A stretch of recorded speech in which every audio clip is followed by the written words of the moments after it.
I'll dump in and out of that screen every now and then. All right, here we go. All right, we're going.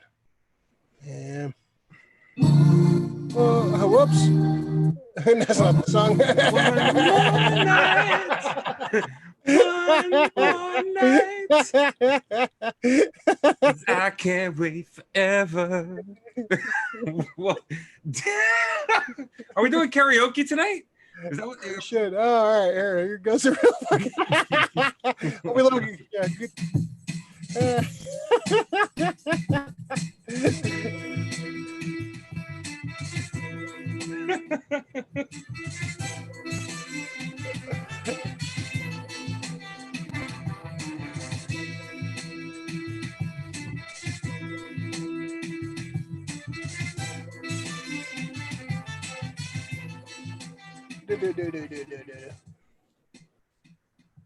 All right, folks. All right, welcome back to the SF Company Hour, number 44 on the SF Company channel. Yeah, just a little Phil Collins to start off your day. Good thing we don't get monetized for these because we probably get demonetized just for that right there. That video would have been flagged right there off the get-go. Got flagged. I think it's more than 10 seconds, so I think we're okay. You might get flagged anyways.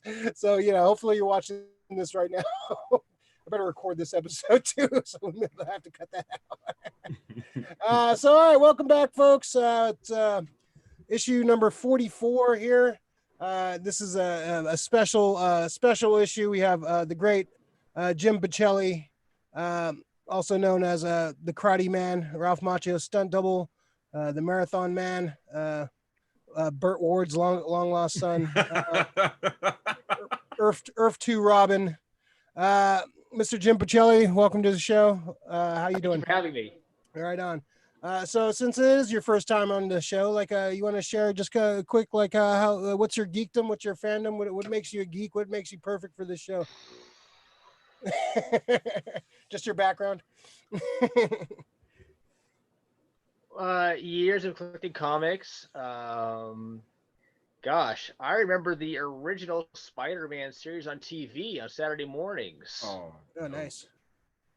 And when you had to rush home after school to watch Robotech at 3 o'clock? Yeah, definitely. That's Rick's safety word.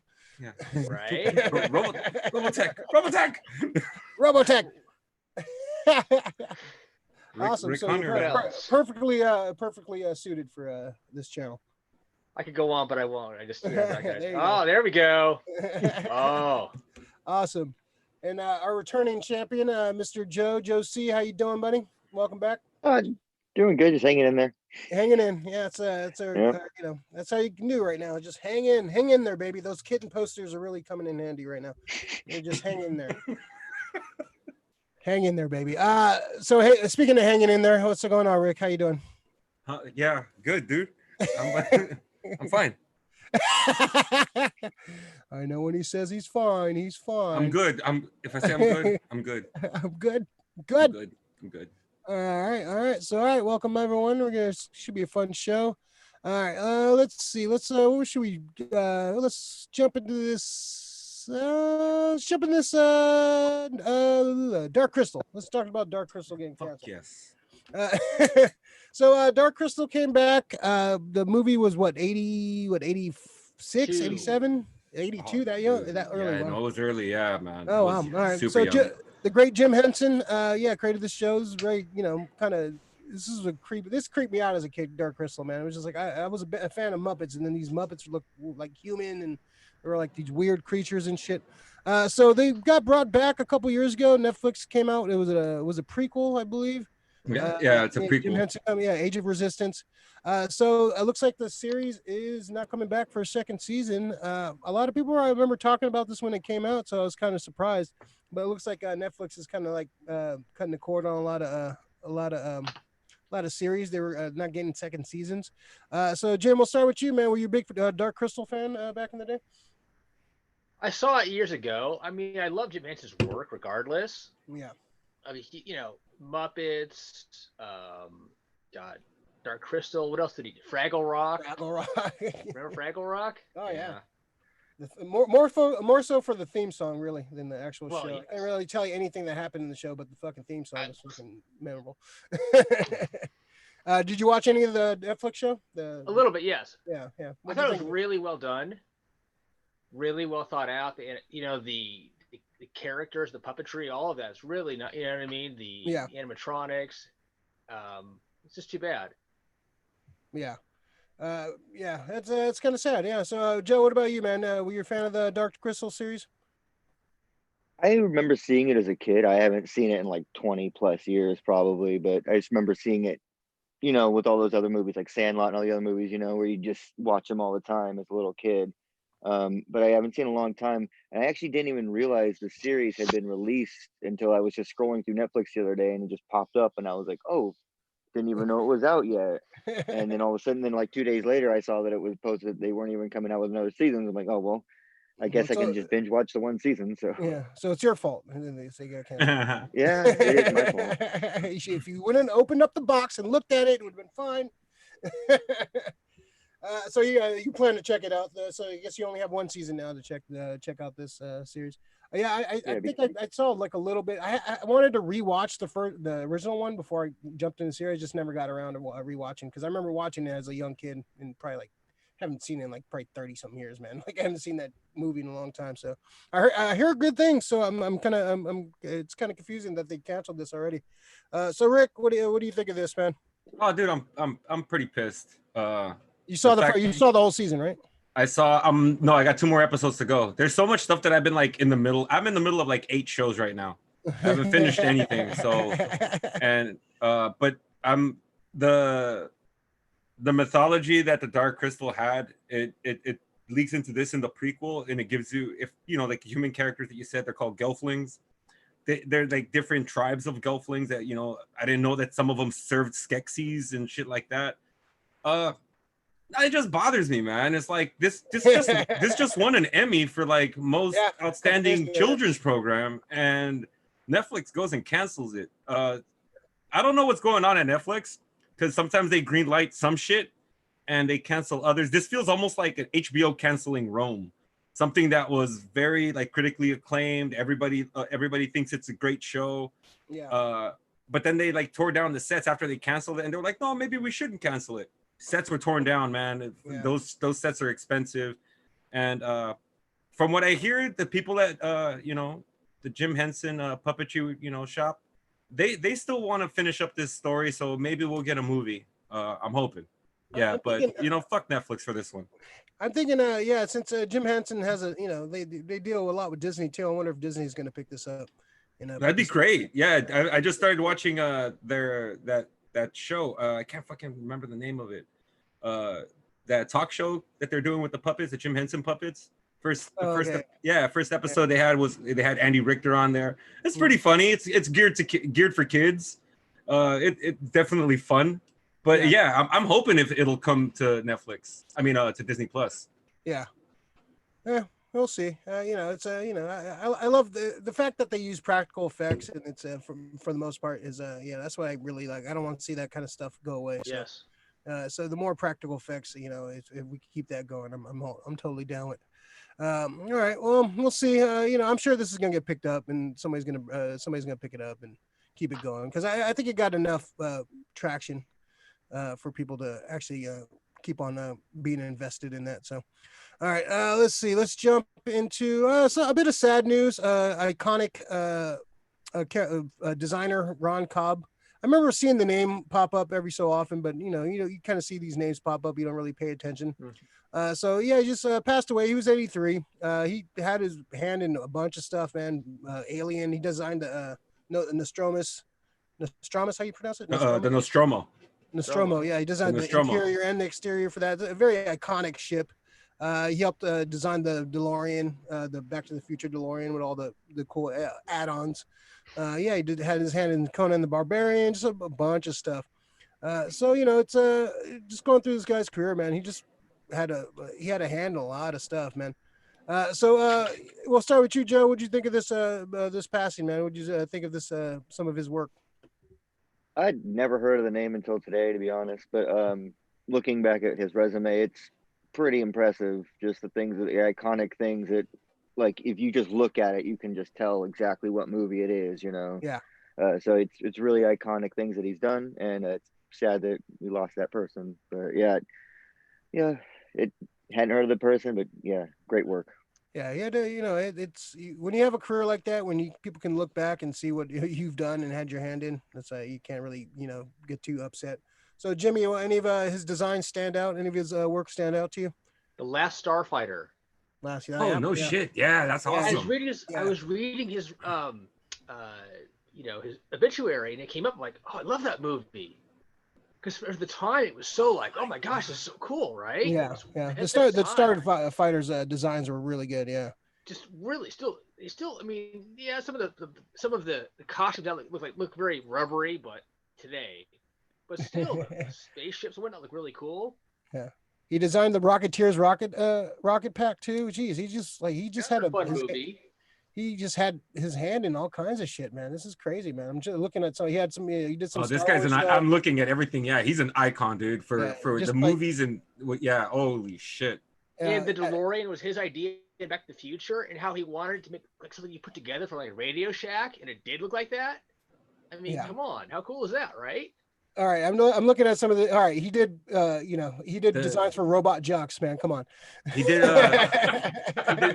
He did the Nazi flying wing from Raiders of the Lost Ark. If anything, oh really? That's cool. Yeah. If anything, you live on your laurels on robot jocks. I've been looking for that movie too, man. Yeah, no one is. There's like 5 good minutes. There's 5 good minutes in the movie somewhere. Yeah, it's a good movie. What was the other one? Robot. What was it? Robot Wars. What was the sequel? Did it have a sequel? Yeah, it had a sequel. Yeah. Oh, I did not know that, dude. Yeah, it was blowing my mind right now. It was worse than the fucking first one, I tell you that. But yeah, just going through his set, man. Rick, what stands out to you, man? Like going through. Oh, dude! Stuff. Like I said, he had the Nazi flying machine, the one that propellered the big Nazi dude to death in Raiders of the Lost Ark. Dude, he had the interior of the ship in Aliens.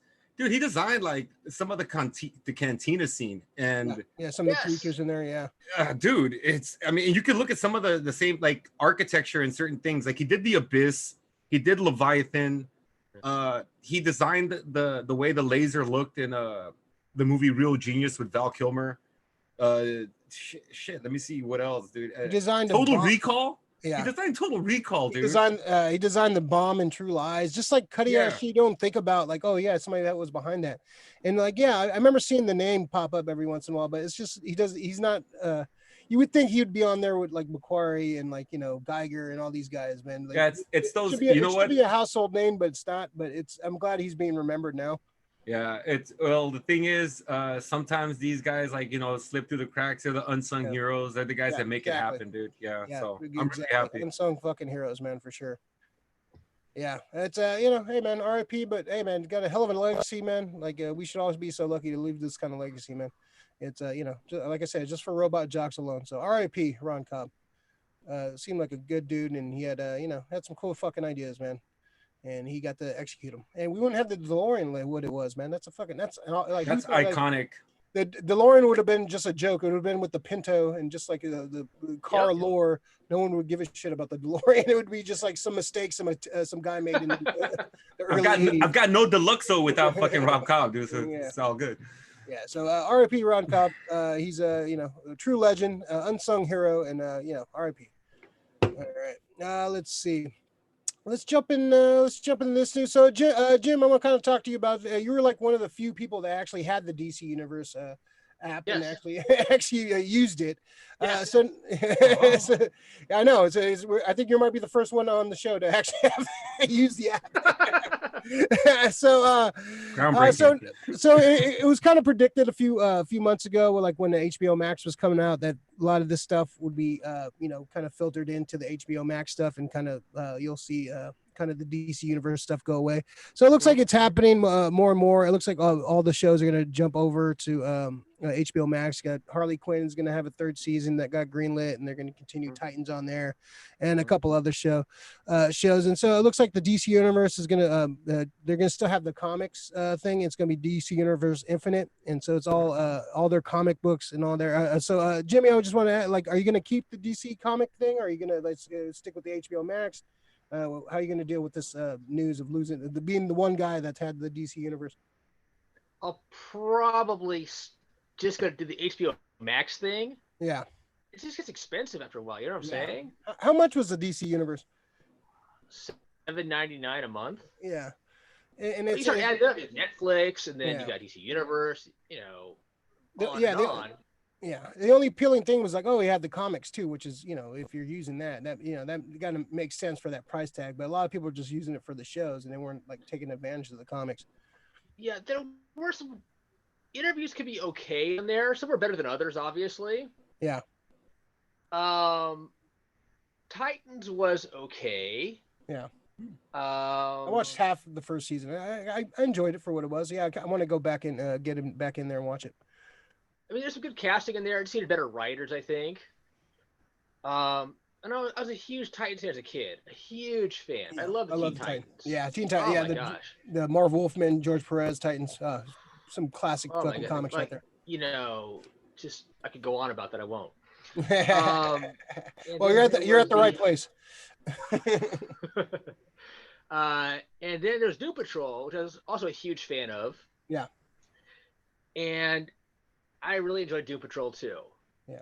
But beyond that, it was like it had a lot of, they had all the old TV shows and interviews and I don't know. It wasn't really. Didn't seem like it didn't justify the price tag and the keeping a subscription to it. I had other things going on too. You know what I mean? I just didn't have time to watch stuff. Yeah. But so basically you're gonna jump over to. How's the interaction with the comics? How did you actually read any comics off the site? A little bit. Yeah. A little bit. I'm more of a physical, like, book in my hand reader, to be honest. Yeah, I feel. Yeah, I'm the same way for sure. But I'll catch I'll read a book here and there on digital. But yeah. If I have to, I mean, for research, just trying to like follow a story. They would have it on there, right? They have like a Easter egg thing of each episode of Titans or Doom Patrol, like what you missed, right? And I'd read really? that and go, oh yeah, okay. And they would have the comic scene it's based on. Okay, that's cool. A lot of that. Oh, that's cool. That's helpful, cool. because something gets really deep. Yeah. I think what killed him was not having enough content and not kind of justifying that. Like, if you're gonna charge me $7.99, I better get consistent shows every month and shit. Like, they just had 7. They had Swamp Thing and a couple other new shows, and like the DC library. There's some good stuff, but very good stuff. You can find a lot. Very good, by the way.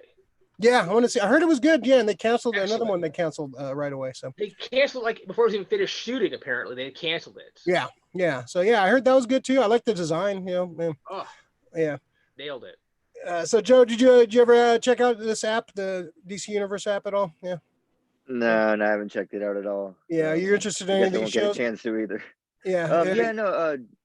Doom Patrol I always heard was pretty good, and the Swamp Thing I've always been interested. I've never read any of the books or anything, so it's always a character that always just kind of intrigued me a little bit. So I want to check that out too. So check out the Alan Moore Swamp Thing if you get a chance, man. Some trippy fucking weird shit, man. It's good. It's good stuff. All right. Good horror, just weird shit, man. It's great.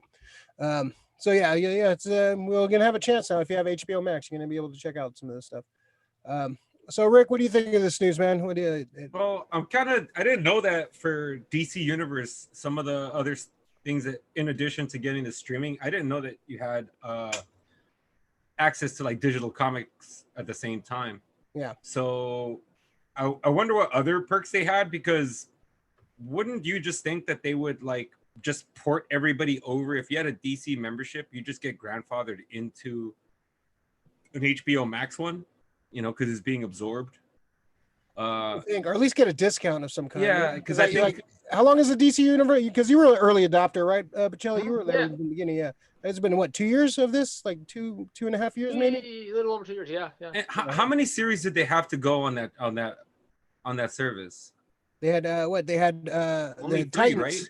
Titans, Doom Patrol, Swamp Thing, Harley Quinn, What else? I think I'm forgetting one. Yeah, 4 or 5 shows. That's Five? not. Yeah, Yeah. that's not enough to Not like. enough. Yeah, Unless not enough to. they did interview series too. Yeah. That's Yeah, about but it. the interview series is cool, but to me that's like having a director's commentary on a DVD. It should be already a part of it. And yeah, you know, you should have that access if you're gonna have, you know, access to all this other stuff. It's just for the streaming services, I think they probably really lacked on having shows. And then you cancel something that looks like it's gonna be great in Swamp Thing. It just shows no faith in their own products. So I was just like, I would have wanted to get it just because I wanted to see Titans. I seen a little bit of Doom Patrol. That first episode of Stargirl was great.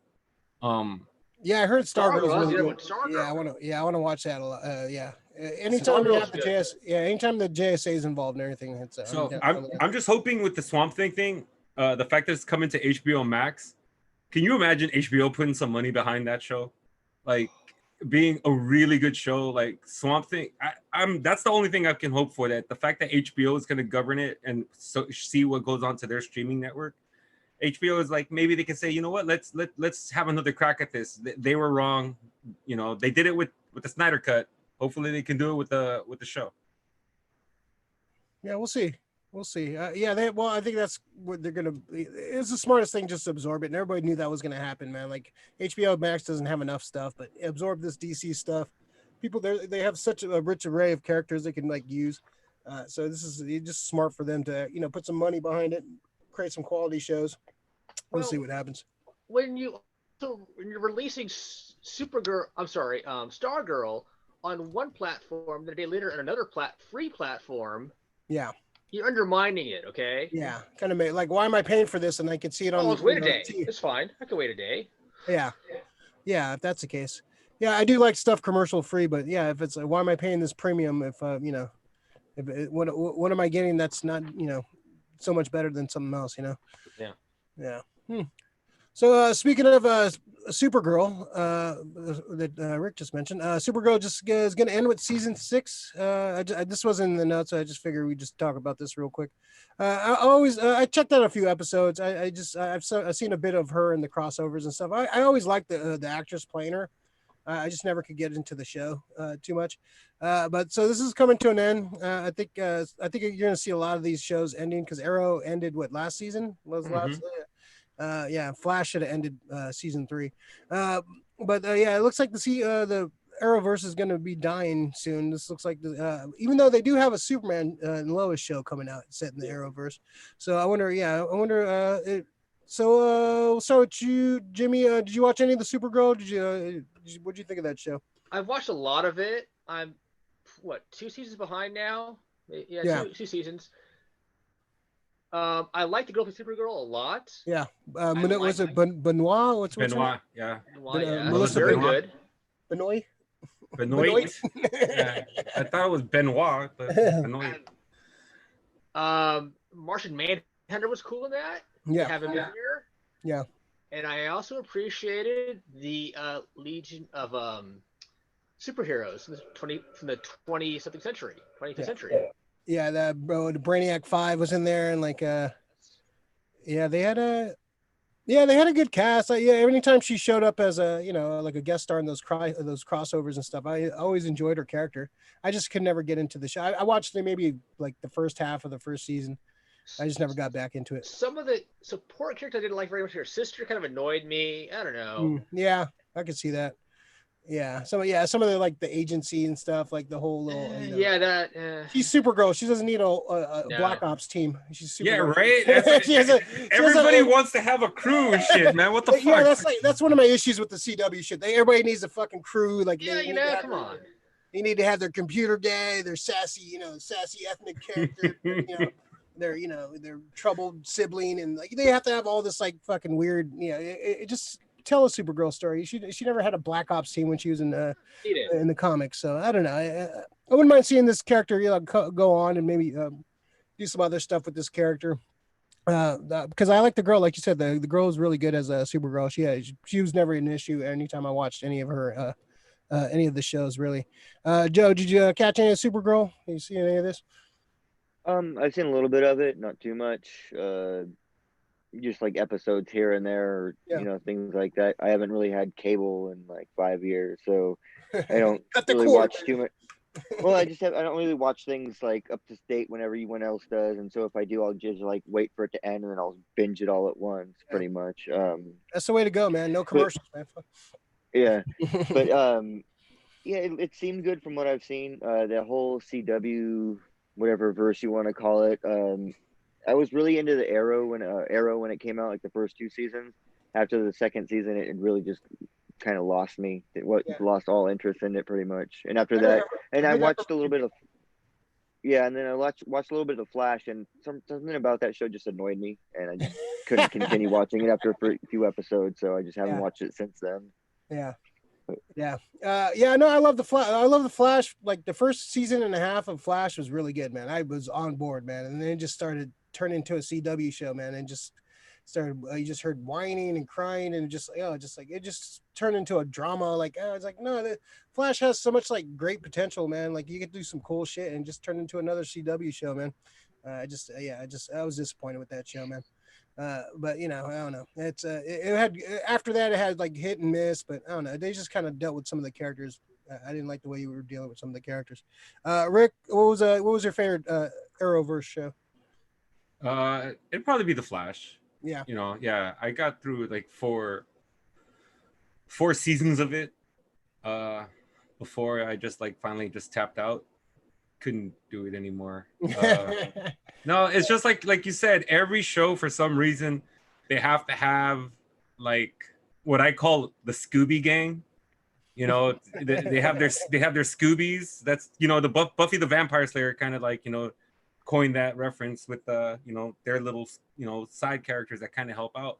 But my whole thing about these superheroes is, yeah, you guys have all these superheroes. Why the fuck are they, you know, needing all this human help? They should be together, you know. How about you have Barry, you know, jump on in the Arrowverse? Why do we have to have? I don't even want to. I don't even know what's that big dude. The guy who looks after him. John. And you know what I'm talking about, right? We talking about Yeah, who watches fucking Green Arrow? Like, why? Diggle. Why does Diggle. Why does Green Arrow need a bodyguard? Diggle, go away. Diggle, go away. If you need backup, call the Flash. Flash can be with you. You can have. You see, I heard a CW commercial. Fuck the CW. Yeah, but yeah, Diggle. It's just some of the shit that they do. It's like, dude, you have too many. Some of the Flash characters are just redundant. If you were to include Martian Manhunter, Supergirl, Black Lightning, even though I think the character's like costume is fucking atrocious. That's the worst TV costume I've ever seen. Worst TV and the thing is, the other the costumes for these Berlanti shows, dude, they're a joke.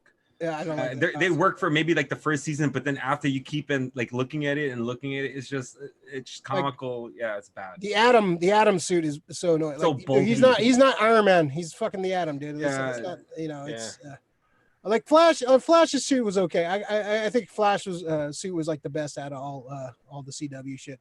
Yeah, actually, Supergirl's first costume was not bad. The CW the Arrowverse shit needs to go away.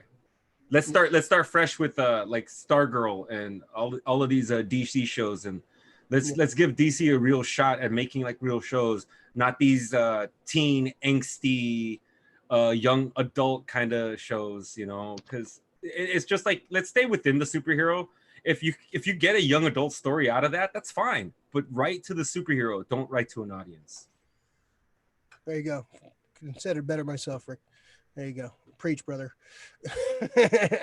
So all right, so let's talk about some good comic book television. So we got let's go. So we're going to talk about. There's three things we're going to talk about. Let's talk about the Miss Marvel. It's coming out. I'm not super excited about Miss Marvel, but you know, it's this is the new Miss Marvel. She's Inhuman.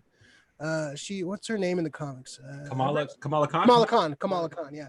So she's kind of get like people like actually know who this character is now because she's part of the Avengers, the horrible Avengers games that's out right now that I hear nothing good about. So she's kind of getting like kind of a boost in like in her character, and people actually know who she is. So she's like the new Ms. Marvel. Ms. Marvel, of course, was the moniker of Carol Danvers for a long time. Until she graduated to Captain Marvel.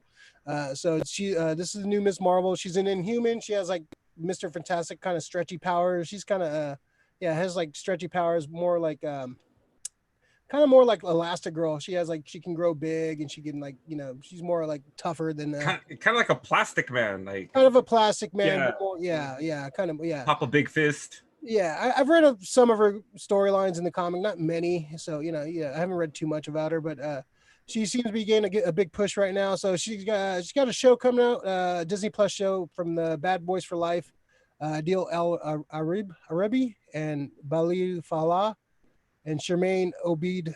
I'm butchering all these names. They're gonna, I guess they have a whole crew of people they're gonna direct, and so she is I believe of Arab descent. She's that's her character. So I'm glad they're actually getting folks from that part of the world or had that kind of heritage kind of running this show. So that's a good representation for sure for this character. So I don't know, Joe, what do you think of Miss Marvel coming out? Do you know of this character? Do you care about this character? Do you are you excited about this at all? So I vaguely know about the character because of there was a mobile game on like for your phone. It was Marvel Champions or something where Oh, you can she was like a unlock. character. Yeah, no, you can basically unlock everyone in Everyone's the on there. Marvelverse. Yeah, don't get and both so like started on that. so I got really sucked into that game for a good year or so. But I remember the character from that, and so I'm kind of interested to learn more about the character. And I'm kind of excited that they're kind of expanding more on just like they're doing Miles Morales instead of Peter Parker. They're expanding from just the characters we're super familiar with, or like the average fan is familiar with, and they're kind of expanding to the other storylines that people don't really know about. I'm kind of excited that they're kind of branching out a little bit more. Yeah, I'm glad they're and creating a new character. This is a new character. They don't have to, make Carol Danvers like change her ethnicity or make Yes, it different. yes. This is new Yeah. No, we created a new character. Now look at this character's blowing up. Like people like know this character. There's a character for young women to like look up to and like kind of like have somebody to root for. There's representation. That's how you should fucking do it. Not change a character, existing character's race or whatever, just to like placate fans. This is what you need to be doing. And I'm glad. And look, she's getting her own damn Disney Plus show. Okay, so that's how you do it right. So Jimmy, what do you think of this news, man? You excited to any of this? You know Miss Marvel? I know a little bit about her. I think it's kind of cool, but she's an Inhuman. Will this tie into the Inhumans movie then? I'm not sure. Like, 'cause I think they want to forget that TV show that was supposed to be in canon, but I don't know if that's in canon anymore. Is this a way to introduce Inhumans? This probably will be the way they're gonna reintroduce Inhumans. I think this is, or if they want to go the easy route, just make her a goddamn mutant and just make it easy. Because when they were pushing this character, came out of that time when they were pushing. Because if she would have came out 10 years ago, she would have been just a mutant. But she came out in a time where there were Marvel and Disney were trying to push the Inhumans as the new X-Men because they didn't have the rights to the X-Men. Yeah. So she came out of that time when they were really pushing the Inhumans, and that's why I kind of hate the Inhumans now because they try to put like they're not the X-Men, like they're not as cool as the fucking X-Men, right? Most of them are fucking lame. So no, sorry. I meant the Immortals, the one with Angelina Jolie. What's it called? It's coming up. Which one? Angelina Jolie's, is it going to be in a movie? The Eternals? Eternals. Yeah. The Eternals. Thank you.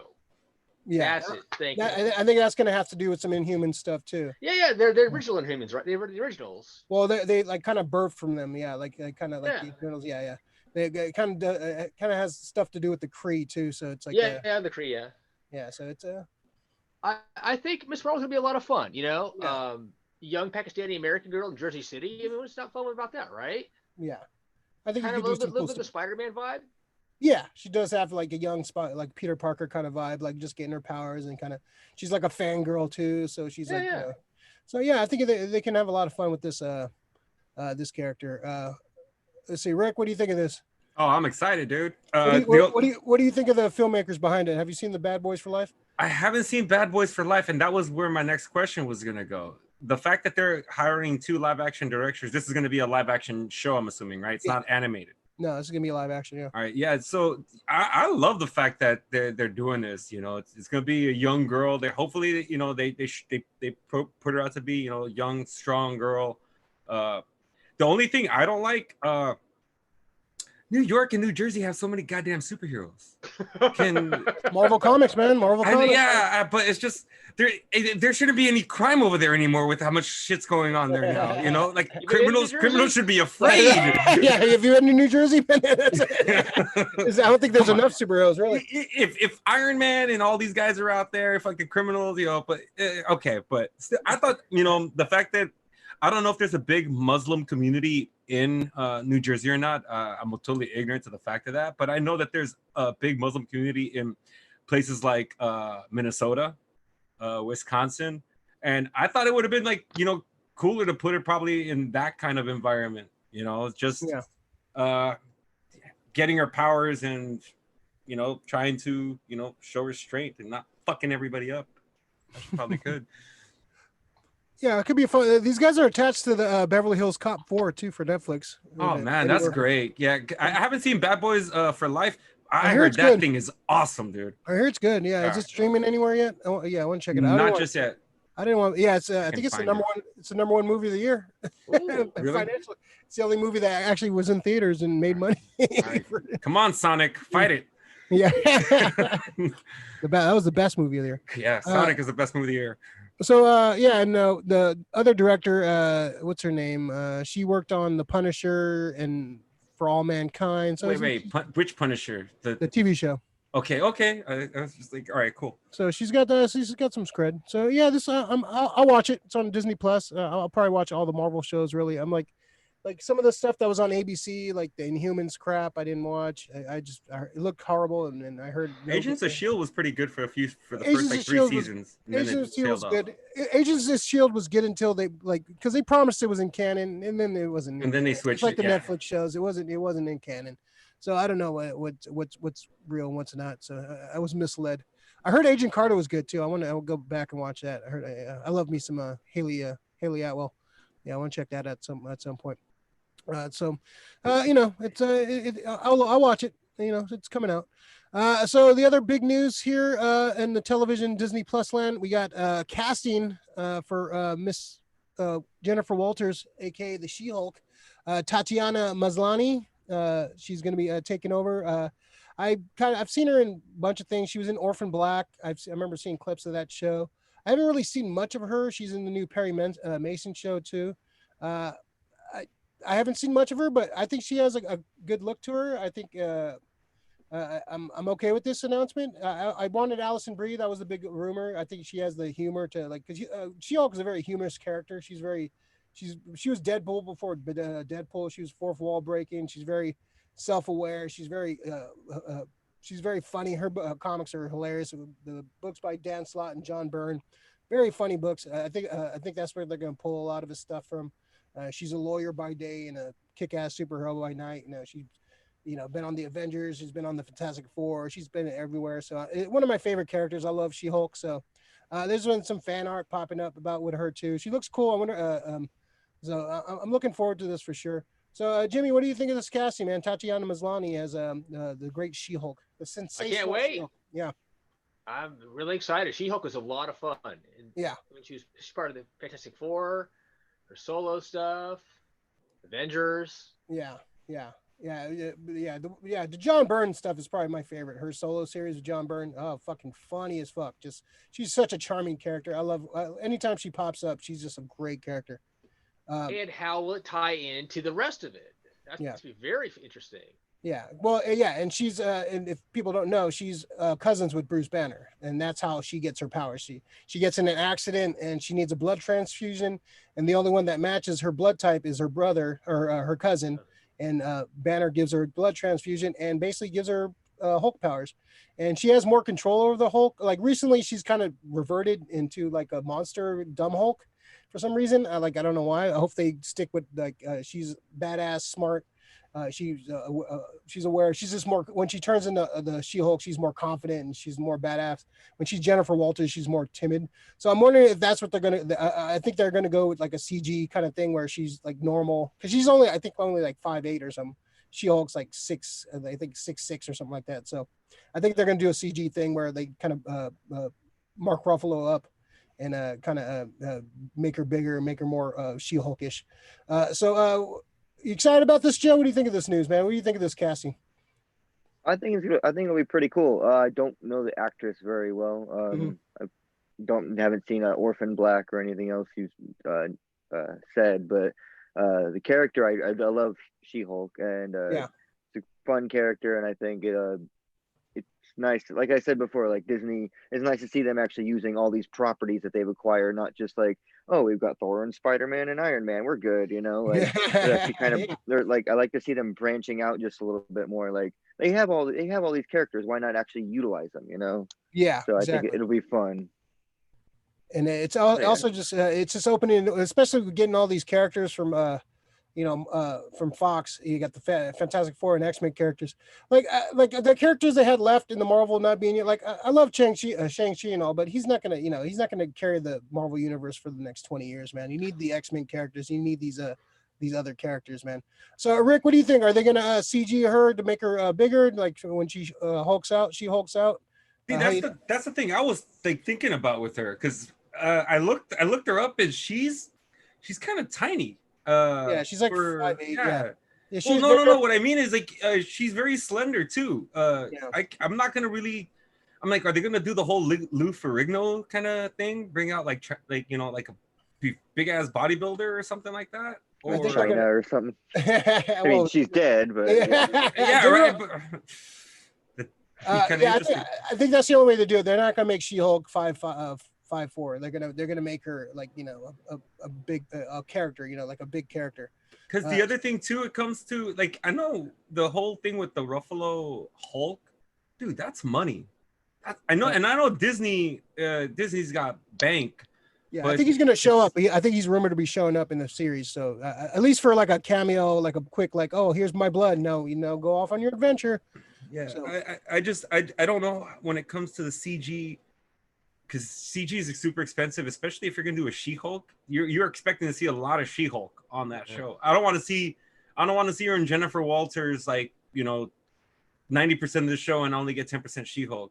She better be She-Hulk a little bit more than just on her screen time. I want to see 50-50. I want to see Jennifer Walters is very timid and tiny. I think that's why they cast her. She's a lawyer, right?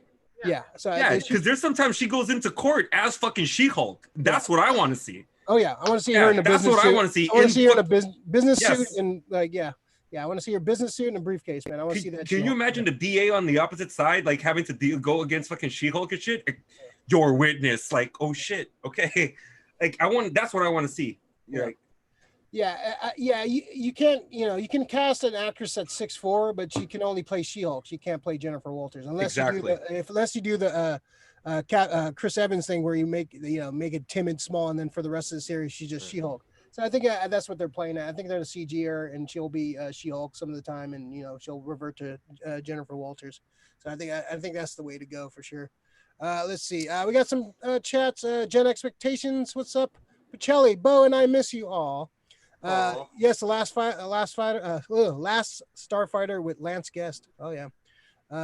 Gen Expectations again. Adora Tatiana has an actress, but has She-Hulk? ? We'll see. She's 5'4" and $120 maybe. Yeah, they're casting Jennifer Walters. They're not casting She-Hulk. The She-Hulk's gonna come later. She's gonna get CG'd, I think. You need a small actress to make it, make it more, make it more. When she turns into the She-Hulk, it has to be a big thing. It can't just, she's not gonna grow like a foot taller. She's gonna grow like a couple feet taller and be a bigger. And it's not gonna take that much money to like kind of bigger her up. Just use that Lord of the Rings technology, man. That Gandalf. Just put on some. Yeah. I don't know. I just feel like right now with CG, it's just like Disney's been hemorrhaging money. I can see them like getting another actress. It's when you can. It's not going to cost that much to CG her up, dude. For a show, camera tricks and like a little bit of CG. she's not going to be a fully CG character, but that's what I'm. Yeah, see, that's what I mean. Because they'll enhance her in certain areas, but I don't think you don't need that much CG to fucking like the whole like Mandalorian. The whole show's a damn CG. Like they're going to spend money on this. This is like big budget TV making right here. They're not going to go cheap on it, and they know She-Hulk's an important character too, so they're going to spend money on this. I hope they do. I don't want to see one of these fucking female wrestlers that are like 6'6" coming in. I'm She-Hulk, and then she like shrinks back down into Hey, just have her turn into Gina Carano, man. That's all you need, man. The Bella sisters. None of them are that big though. They're still all like they're all tiny. Yeah, 6 feet. Yeah, even Camera Charlotte angles. Flair, she's like maybe 6 feet. But, well, yeah. You got the De Palma shots. Who's the lady that's running the show? She's been what's her name? She's like the showrunner for it. Oh, fuck, what the hell was her name? What's her name? Forgot her name. Yeah, so I think they got good people, and this looks like it's going to be happening like right away too. So this is a good thing. I think Jessica Gao. Yeah, there you go. Oh yeah. She did a few things. So yeah, she's got some credit too. So yeah, she did. I think she wrote Mandalorian. She directed the Pickle Rick episode. She did. Yeah, she directed. She wrote it. One of those things. So they got some good writers behind it. They got. I'm glad they're going like comedy because She-Hulk is a very comedic character, and so I'm excited about this. Gen expectations. The CG better be great. Sorry, the GC better be great. Sorry, CG. Yeah, they're going to spend money. Like Disney has so much money. This Disney Plus thing is going to be their cash cow right now since they don't have any parks to fucking like milk people out of their money right now. So Disney Plus, they want people to get subscriptions to Disney Plus, man. This is their cash cow right now. So this is the future. So you're going to see they're going to spend some money on these fucking shows, man. I can't wait till they start doing X-Men shows, man. I hope they do an X-Men TV series. That's what I think. X-Men should really be a TV series. Generation X. That's what I want. They tried that already. Yeah, that was Fox. That was Fox TV. Okay, I want a real Gen X. Oh my god, that was pretty horrible. Horrible. Horrible. I have it taped on VHS somewhere. Burn it. Hey man, just seeing any comic book related thing on TV was exciting back in the day. We accepted David Hasselhoff as Nick Fury, man. Come on. He's kind of cool as Nick Fury though. Yeah, he looked like him. I'll give him that. Yeah, he kind of did look like him. It was just like the overacting killed it, but he looked great. All right, so the big trailer that dropped this week, WandaVision dropped. Trailer during the Emmys. Actually watched the Emmys. I like watching the in memoriams. I just like seeing who died the year before with cool modern music. I'm just sick like that, I guess. But this dropped kind of like people weren't expecting it, but this is going to come out later this year. I think the rumor is like November, December.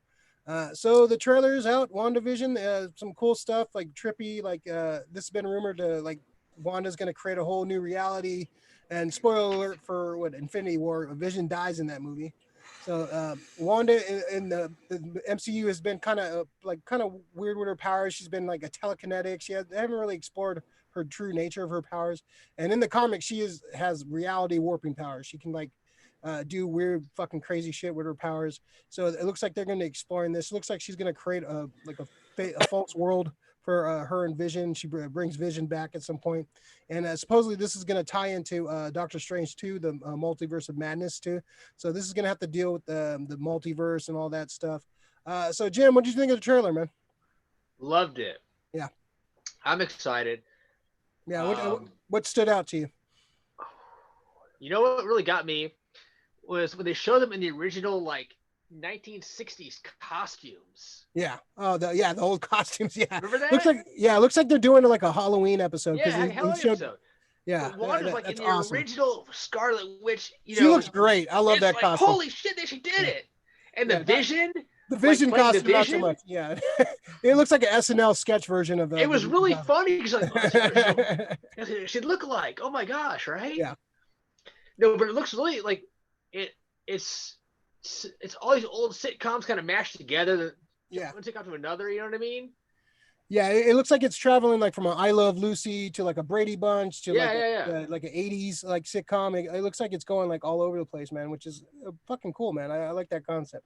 And apparently, like, I guess Doctor Strange in the end is gonna get her out of it or something. Yeah, or it ties in at some point, and like you might even see like some Kang stuff too, man. Like this might be some Kang stuff in towards the end too. The Dark And Hole. this has they were holding two babies. Yeah, the baby. Yeah, Yes. so in the comic, her and Vision, of course, Vision is a robot. In the comic, they get married, and Wanda pretty much she wants kids, so she kind of wishes kids into existence, and they're the twins, Wiccan and Speed. Speed is pretty much like an impulse, like fake impulse character, and Wiccan is like he's like a major character right now too. He's like he just got married to Hulkling, so that's I think that's a very they're gonna delve into that too, and that has to do with the Young Avengers too. So I think those characters are gonna come back and have stuff to do with that. Joe, what'd you think of the trailer, man? I watched it earlier today. It was pretty cool. I'm pretty excited to see what happens in it. I tried to look a little bit online earlier, and I didn't get too much information. So what I'm hearing now is probably more information than I knew about it. But it was like you said, like it looks like it spans throughout history, but they go through TV series. Yeah, and that's what the cool thing is. It's like how it kind of like it's a new interesting concept. I haven't seen anything like it that I can remember. Yeah. And just the fact that it goes from like it looks from like I Love Lucy to maybe something to more like Married with Children-ish, with the in the 80s and stuff. So I'm excited to see how they actually work the whole thing out and work it into upcoming projects and stuff like that. So it'll be pretty cool, I think. Yeah, and then I guess what's her name that's in the the other lady that's in the trailer? Looks like it looks like she's playing Agatha Harkness. If you're aware of the comics, she's like a witch, and she's kind of almost like a mentor to a Scarlet Witch, and she kind of like she's a kind of a villain too. So she was like a caregiver to the twins, I believe, at some point, like during one of the Avengers runs. So that's interesting too. That she like it hasn't been confirmed, but everyone's kind of speculating that's who she is in the trailer. I think that's she's like more of an old lady. She almost looks like Aunt May, like in the comics. Yeah, like but they picked that actress. I think that should be interesting casting there, and using that character is that's a deep cut Marvel character. So I'm glad they go that route. So Rick, I'm excited, dude. What do you Sorry. There's so much to talk about. Like Monica Rambeau's in this trailer too.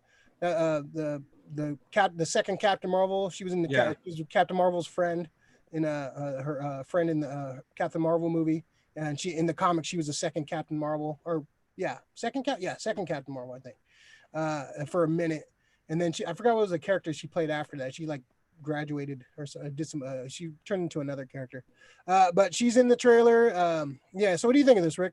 So a lot of shit to dissect in this fucking trailer. Dude, well, I love the fact that you could see I love the whole black and white I Love Lucy kind of a feel to it.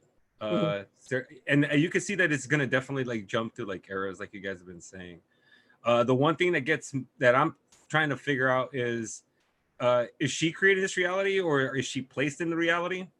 I think she's creating this reality. Because if she's creating this reality, are we starting to blur into it that she's a mutant, or this is the first thing are we getting? Because that's what she's a mutant. Everybody knows she's a mutant. Yeah, I wonder if since Fox, since Fox had control of it for so long, we just people they couldn't allude to her being a mutant. She and Quicksilver were given powers.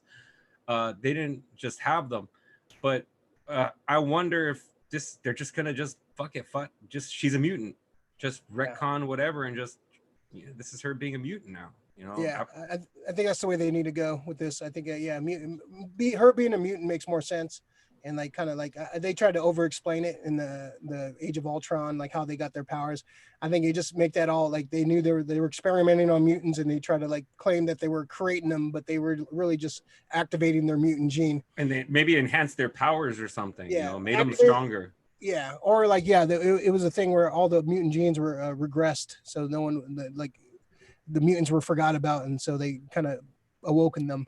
So yeah, they in the comics they try to retcon them being mutants and stuff during that whole Inhuman thing. So I think hopefully they retcon it back and Magneto is their father and shit like that. Yes, because that's what I want. I want Yes. them if they show that she's a mutant, that means Magneto's not too far off somewhere. Yeah, I hated the fact when they changed that in the comics because that was like a great like the whole dynamic with Quicksilver and Wanda being Magneto's kids. That was like they made Polaris one of his kids. They like try to to make up for that, but no, just Wanda and Quicksilver should be his children. It just makes more sense. He looks like fucking Magneto too. Like what the hell? Makes no goddamn sense. Quicksilver, All right. Speaking of Quicksilver, Jimmy, since you're a resident speedster, what do you think? Quicksilver is going to make a return. If she's going to bring back the Vision, why wouldn't she bring back her brother? He'll come back in some form. She'll conjure him somehow. Yeah. What if she brings back the guy from the X-Men movies? The wrong Quicksilver. Cool. Evan Peters. That'd be kind of cool, though. Oh, that'd be fun. I wouldn't mind seeing some. Well, they're doing a multiverse movie, man. I wouldn't mind seeing like some weird shit like that, like some of the X-Men crossovers, like some cameos from the old. Bring the right ones over. Yeah. There's talk that they could, like remember the wine. It was like House of M, but in French, basically. Yeah, I saw that. Yeah. So Professor X. Yeah. Maybe. Yeah, House of M was a big comic book story by Brian Michael Bendis a few years ago, probably like 10, 15 years ago, where like Wanda, like basically Magneto and Quicksilver trick Wanda into creating an alternate universe where mutants are in control and like humans are like the minority, like looked down upon, and it was called House of M. And so out of that storyline came the No More Mutants. Wanda wished there was no more mutants. So it was only like 200 mutants left after that. It was a big massacre of all the mutants lost their powers. And like the mutants today fucking hate Wanda. She's like a hated figure among mutants because she fucking basically like took away like all these mutants, like basically just deflowered all these mutants, like took away their powers, and so against their will. So yeah, she's kind of hated in the mutant community. So I think this is a lot of stuff is definitely going to deal with the mutants coming into the MCU for sure. I think it's definitely going to be some ramifications from this show, and mutants are going to definitely have to be involved. She's got to conjure Quicksilver again. She has to. Yeah, at least a vision, like a vision, so to speak. But like some kind of like she attempts to. Maybe she like resurrects him, but he's like a zombie and like all fucked up and shit. So yeah, it has to be some kind of like she definitely has to attempt to bring her brother back. Because something weird will happen. He'll be in there, then he'll have to sacrifice himself again. Yeah, I actually liked it. I liked him as a Quicksilver. I thought he was actually pretty good as Quicksilver. Yeah, he was decent. I think he didn't have Aaron Johnson. Yeah, get rid of that guy. Evan Peters. Yeah, Evan Peters didn't act like Quicksilver though. No, it's just it's not about acting cool. like he looked cool. He looked cool. Have him and had a cool scene. Have him be. He wasn't Quicksilver. But that was the writer's fault, not his fault. Yeah, but he didn't act like. Yeah, no. It's the writer's fault. It's the writer's fault. No. One writer knew how to write a character, another guy didn't. It's the same thing with Deadpool. Fucking like for one movie they kind of wrote him better. Fucking Wolverine Origins, they wrote him like shit. Wolverine. Sorry. This looks good though, man. I'm excited about this. This is, I think, like I said, man, they're gonna spend money on these shows, man. This is like, this is a lot of people can't go to the movies, but they can stay home and watch Disney Plus. So they're gonna throw all the money they can at these fucking things, man. And this is the best MCU we're gonna be able to get, man. It's like you could get like a Wanda movie or you could get a She-Hulk movie, but I kind of like they're doing the TV route. You can explore more of the characters, get some more out of it.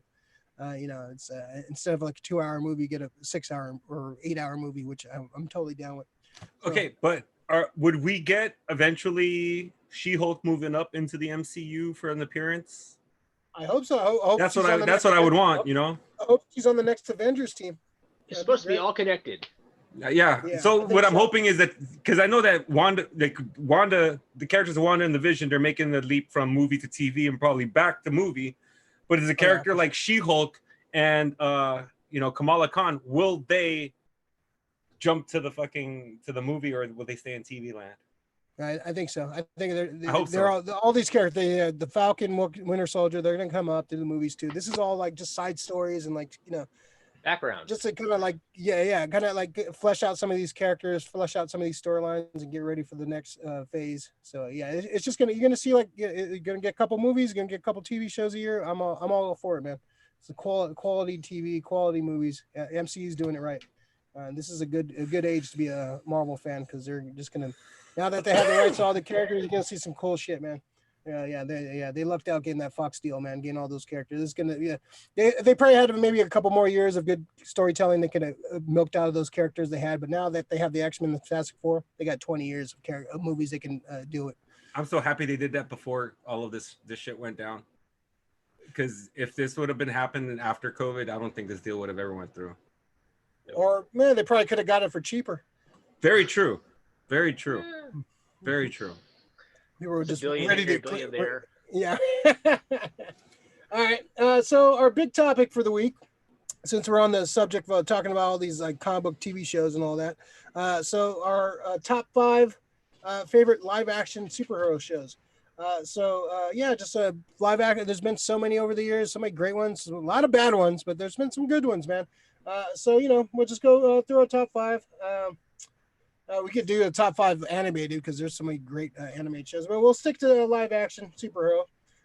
So let's see. We'll do a top 5. So let's do honorable mentions first. We'll do one honorable mention, and we can talk after like some other ones we like. But let's start with you, Jimmy. What's your honorable mention for favorite all-time top superhero TV show? Honorable mention? Yeah, give me one honorable mention. Smallville. That almost made my list. Yeah. There's some great stuff in that show, man. What did you love about that show? It told the story of Superboy. And later on, the beginnings of the Justice League, which didn't exist yet in TV or movies, Yeah. It just, And in an episode or 2, they had the JSA even. I mean, come on, how cool is that? That's when I really liked that show. Like the beginning of that show, I really liked. The middle seasons, I did not. And then like towards the end, they were bringing out like the Darkseid stuff and then JSA and like, oh man, it got really good towards the end. I mean, don't get me wrong, Aquaman was terrible. I like the kid. I like Bart Allen in there. The kid. Bart Allen was good. Yeah. Yes. It made me like a Rascal Flatts song because they had at the end of that episode. Is that what they raced to the Rascal Flatts song? was that what it is? Oh my god! Yeah. And Erica Durance was cool. What can I say? She was great. I loved her when she showed up as Lois. I hated Lana Lang. Kristen Crook. It was a point at that show where I just fast forward. Anytime I saw Lana pop on screen, I would just fast forward because I did not want to hear it. Like her. She kind of she was one of the most horribly written characters ever, dude. My god. Like Michael Rosenbaum as Lex Luthor was amazing. He was great. He's probably one of the best Lex Luthors, live action Lex Luthors. Probably the best live. Do you think he's the best Lex Luthor ever? Yeah, I think so. Like Gene Hackman was great, but he was like kind of just being Gene Hackman. Yeah, he wasn't really being like Lex Luthor. But no, it's a good show. Almost made mine, but it's a good honorable mention. It was a good show. For the most part, it had some questionable seasons, but all right, good honorable mention. What about you, Joe? What's your honorable mention?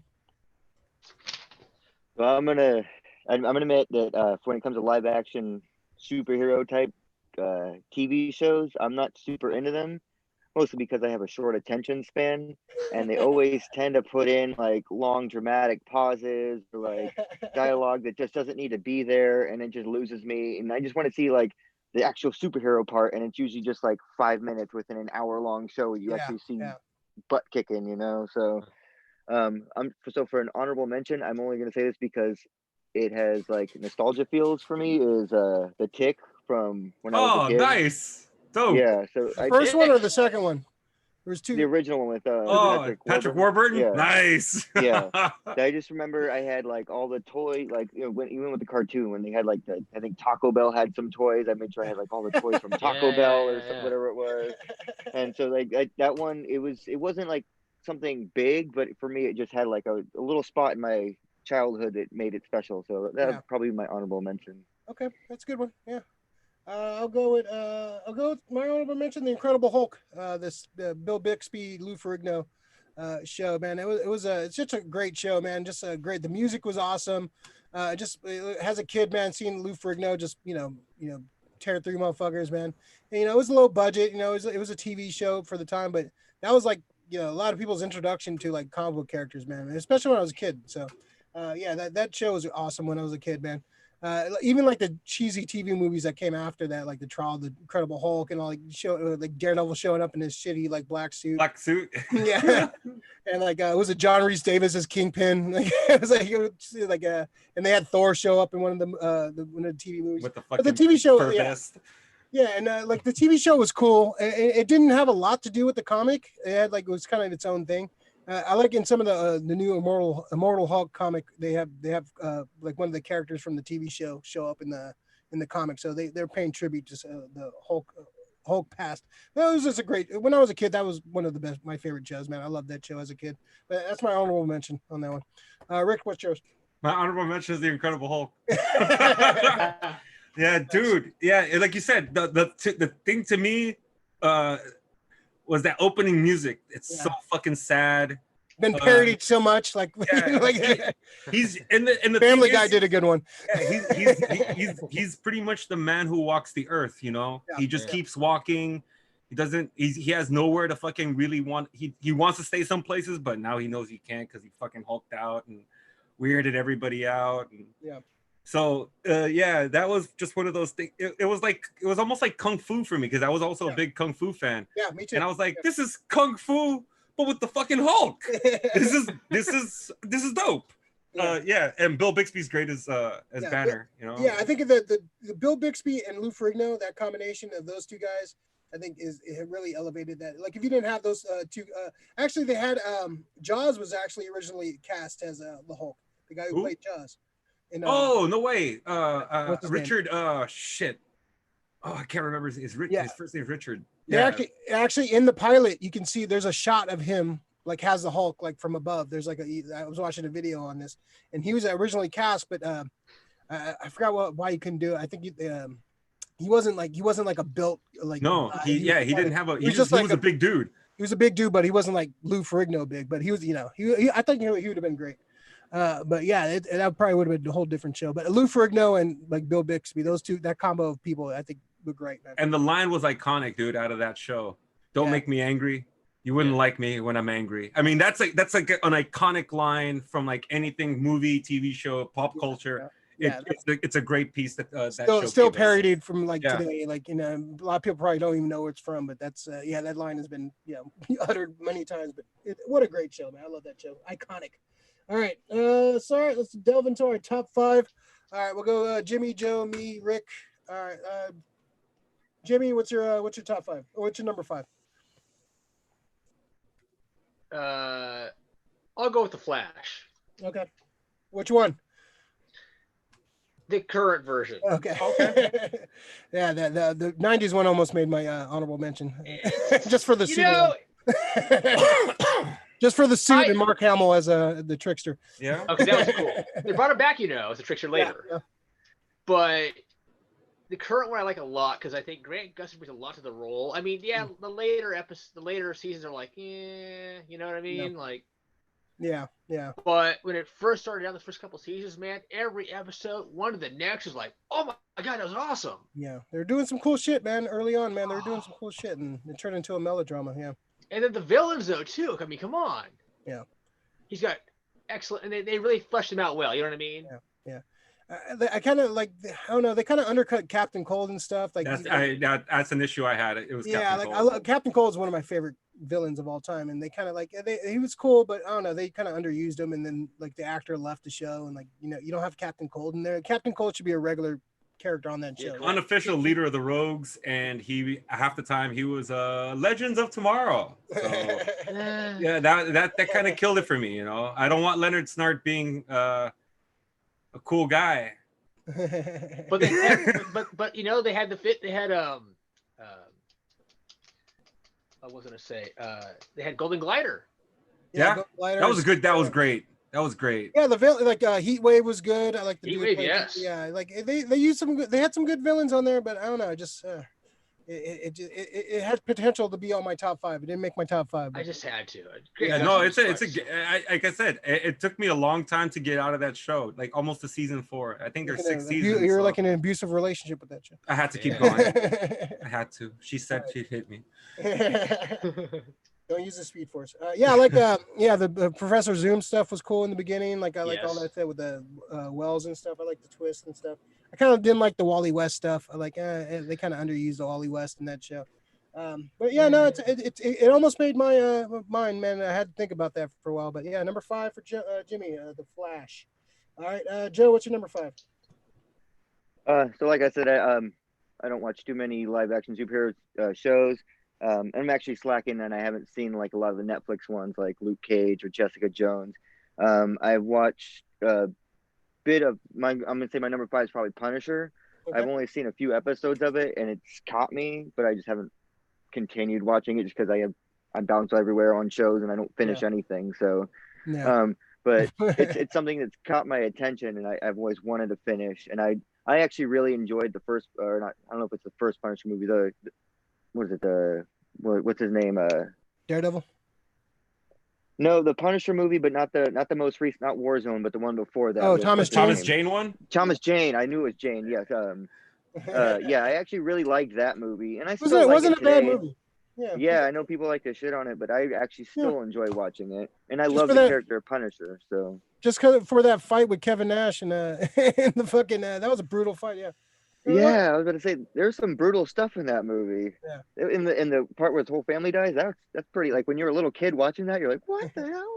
Yeah, they stepped it up from the comic. Like only like his kids and his wife died. Now, like no, in this one they just killed like his whole entire fucking lineage. Right. Yeah, no, I thought Thomas Jane was a great Punisher. I think they had potential to keep going with that character, but yeah, they I don't know. Like some of I don't know. John Travolta was kind of distracting. Like, they're in fucking Florida. He was first of all, they're in Florida. I didn't like the Florida stuff. They're in fucking Florida. They should be in New York. It's Florida. He's a New York character, man. Like, I don't want to see the mean streets of Tampa Bay. You know? Yeah, I don't want the Punisher chasing you on a fucking scarab on the fucking keys and shit. You know. This is in Tropic Thunder. All right, so my number 5, I'm gonna go with the she's a Wonder Woman from the 1970s, man. Linda Carter. I love that show. The visuals were great for the time. I like how it started off. The first season was like in World War II, and they're like, this is too expensive. Let's just move it to modern day, and just like, everything's like moved to modern day. But she always looked good. She was always a great character. It was cheesy, but she was always like, she was Wonder Woman for a long time for me. Just watching that as a kid, man, I just love that show so much. I've seen a couple episodes. It's still a fun show to watch. Wonder Woman, just for Linda Carter, man. She was Wonder Woman for a long time. She looked great. She was cool. She was fun, charming. She was a great character. Question on that show. I kind of remember it. I remember the episodes and stuff. Did she really have any villains on that shit? As like her out of her gallery, or usually was it just like created? Usually the Nazis and like that was it though, right? It wasn't like she didn't get like any like superhero. Cheetah, I don't think Cheetah ever showed up. Okay, shit like that, or like Gigantic. None of those shows like use their comic book. Okay, just But Wonder Girl was on there once though. Huh? Wonder Girl. Yeah, Donna Troy showed up. I liked the when she showed up too. She was cool, man. She showed up. Yeah, all the stuff on Team Mascara and like Paradise Island stuff. That was cool. Yeah, I remember that was a fun show, man. I love that show as a kid. That's my number 5. Rick, what's your number 5? Number 5, I'm going with Joe, man. The Punisher. So the series is pretty cool. Maybe doesn't follow along with the storyline as well as it should. Yeah. But I mean, he's Frank Castle, man. He fucking kicks ass and takes names. I mean, like just his appearances on like the Daredevil alone is like some of I don't think anything in the Punisher ranks up there with the battle that was in Daredevil in the prison. I mean, that's probably still one of the best scenes ever shot for a TV show fight. Yeah. But Punisher, man. Like I love the storyline of him with his officers and them trying to figure out who killed his family and everything like that. It's pretty sick. John Bernthal as the Punisher, pretty great. Yeah, I need to get. Yeah, I haven't watched any of the. I know you Punisher. haven't yet. Yeah, Yeah. I know. Yeah, it's on my list of my high ranking list of shit I need to watch. But yeah, I'll probably watch it now. Like all this high praise.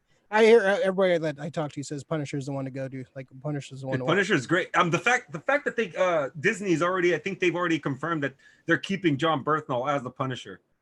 Well, Yeah. it's not confirmed. It's they want to. I think they want to, but nothing's confirmed yet with any of those. Okay. Like if you're gonna bring anything, bring Punisher and Daredevil. Bring And those Daredevil, two characters. yeah. I don't care about anybody else. I don't care about anybody else. Keep those two actors at those characters. I love those characters. All right, so Jimmy, number 4. Number 4, in no particular order, I'm gonna go with Doom Patrol. Doom Patrol. Ooh, I have to start that. Yeah.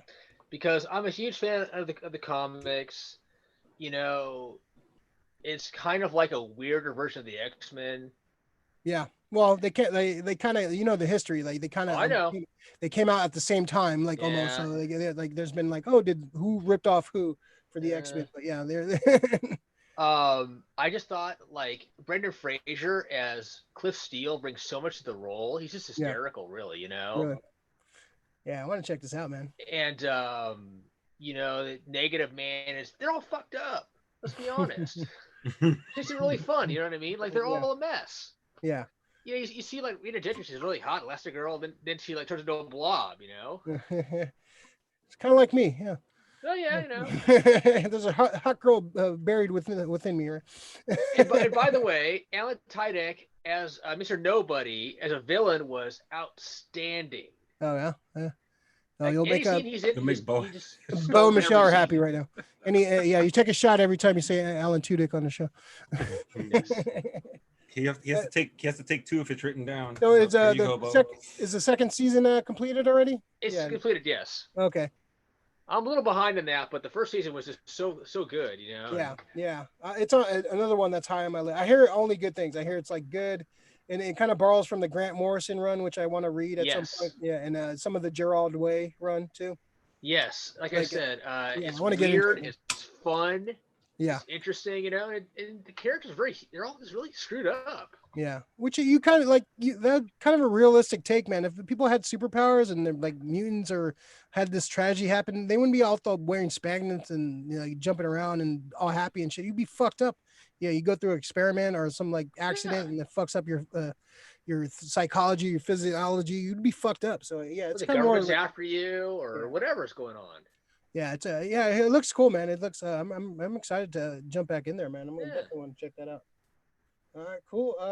Number 4, Joe. Number 4, I'd probably have to say probably the Arrow. Okay. Just I thought it was first of all, the Green Arrow is a character that when it comes to the masses of like an average person, it's a character that no one really ever thinks of, or you know what I mean? When they think of superheroes, they don't think of the Green Arrow, right? Outside of like comic nerds, yeah, like you like you would not like you ask a person on the street, who's this character, Green Arrow? Like I don't fucking know. Right. They might say the Robin Hood looking guy now because of the Earl show. Flynn. But I thought it was just cool that they were like doing a character.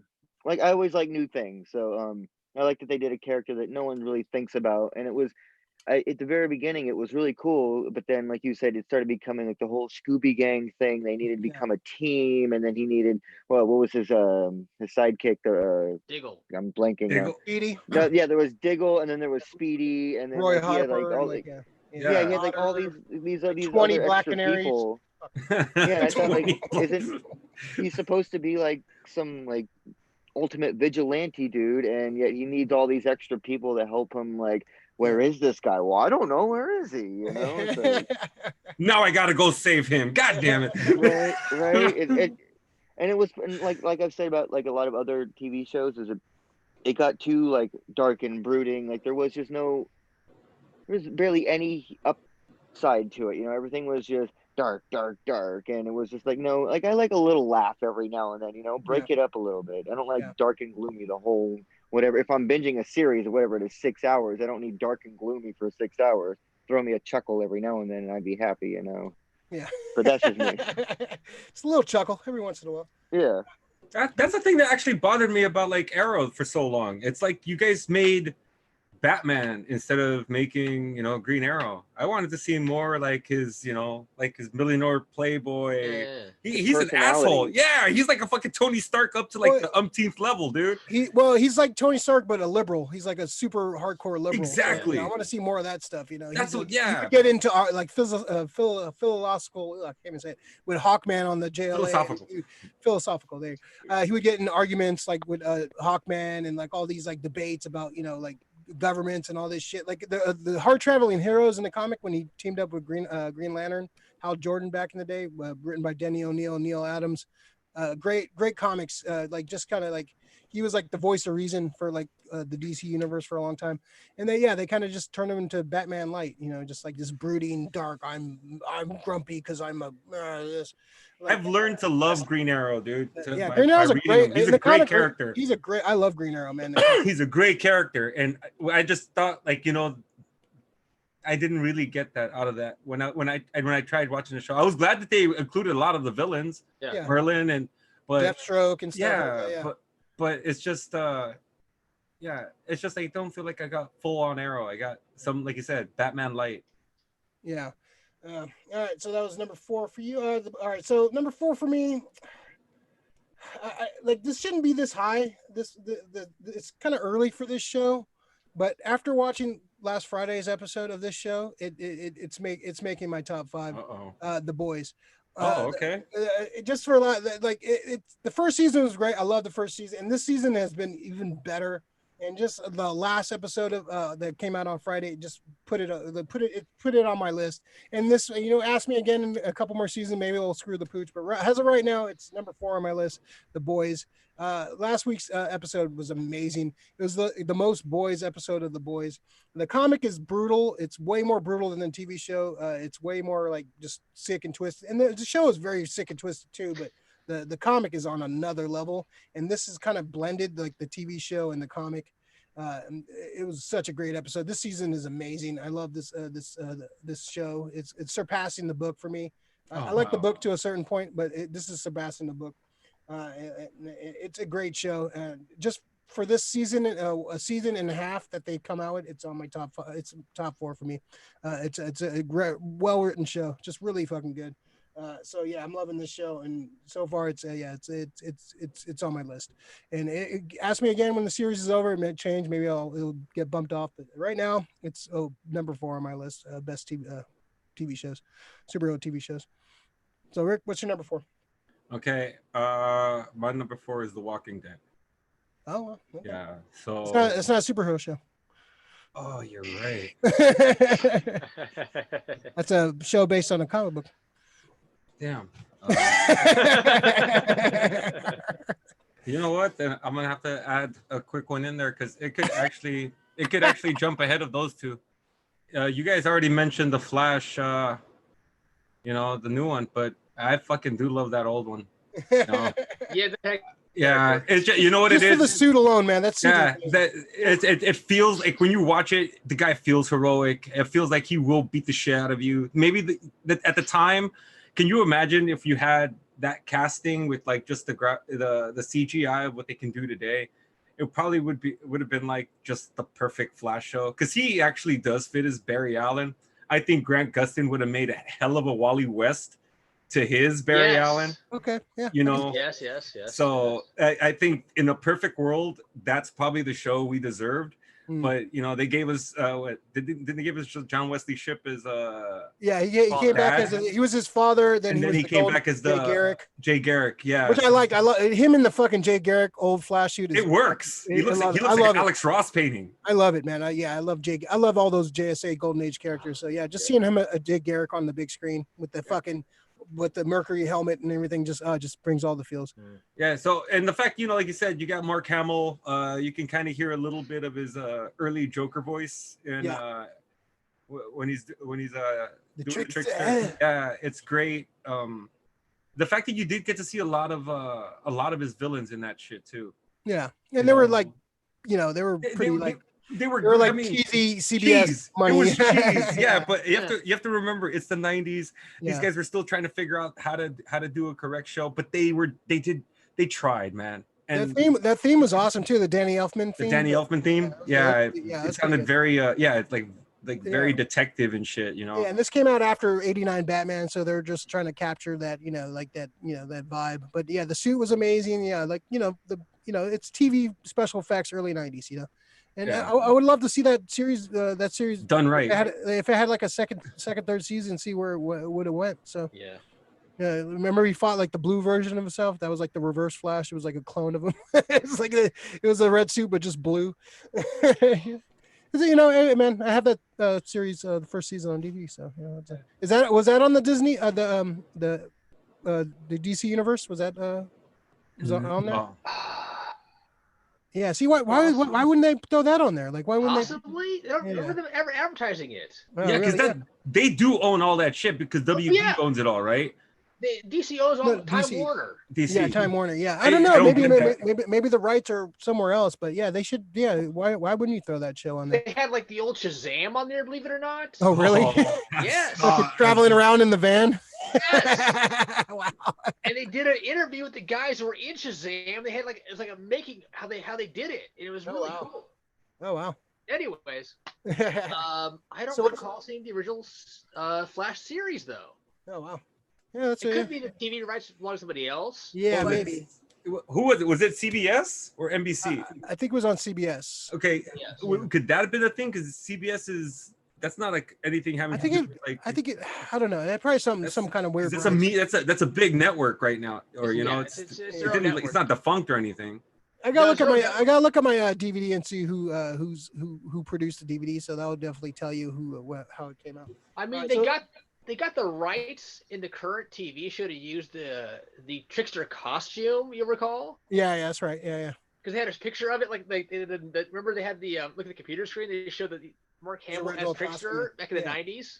And they did have the Flash suit in the. He did show up the '90s Flash. The '90s Flash showed up in the Crisis series. So that's I hope for that Flash movie. I hope they bring. Did you hear the rumor about the Flash movie? Grant Gustin's going to be in it. No. The like one of the rumors is fucking Nicolas Cage is going to show up as Superman, and they're going to have a scene with. Oh, that would be fun. I'm so ready for that. I want to see that so bad. That'd be. That's $1 billion movie right there. If you have fanboy's dream come true right there. I'm totally down with that. How many years for that? 20. It would have been a weird fucking movie, I tell you. All right, let me read a couple chats. Krista Spoon. I love the Tick. Tick was the comic was great. Alan Tudyk. All right, take your shot. Let's see. Alex. RP Michael Lonsdale. Does Bo have his autograph? That's his his types of C-lister right there.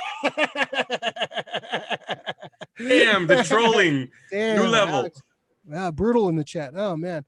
Let's see. Alex again. Speaking of Green Arrow, I want to get the Longbow Hunters omnibus. Yeah, it's a great man. If they make a series or a movie, like Longbow Hunters is great, man. Like him in Seattle, and that's a great. Easy. Yeah, and he's like by himself. It's just him, like no trick arrows, just him and a bow and arrow, just taking out criminals. That'd be a great. If they like make a movie, I think they should go with that. Like that storyline, Longbow Hunters. That's a great shout, Alex. Great shout. From Dr. Omnibus. All right, so number 3, Mr. Jimmy.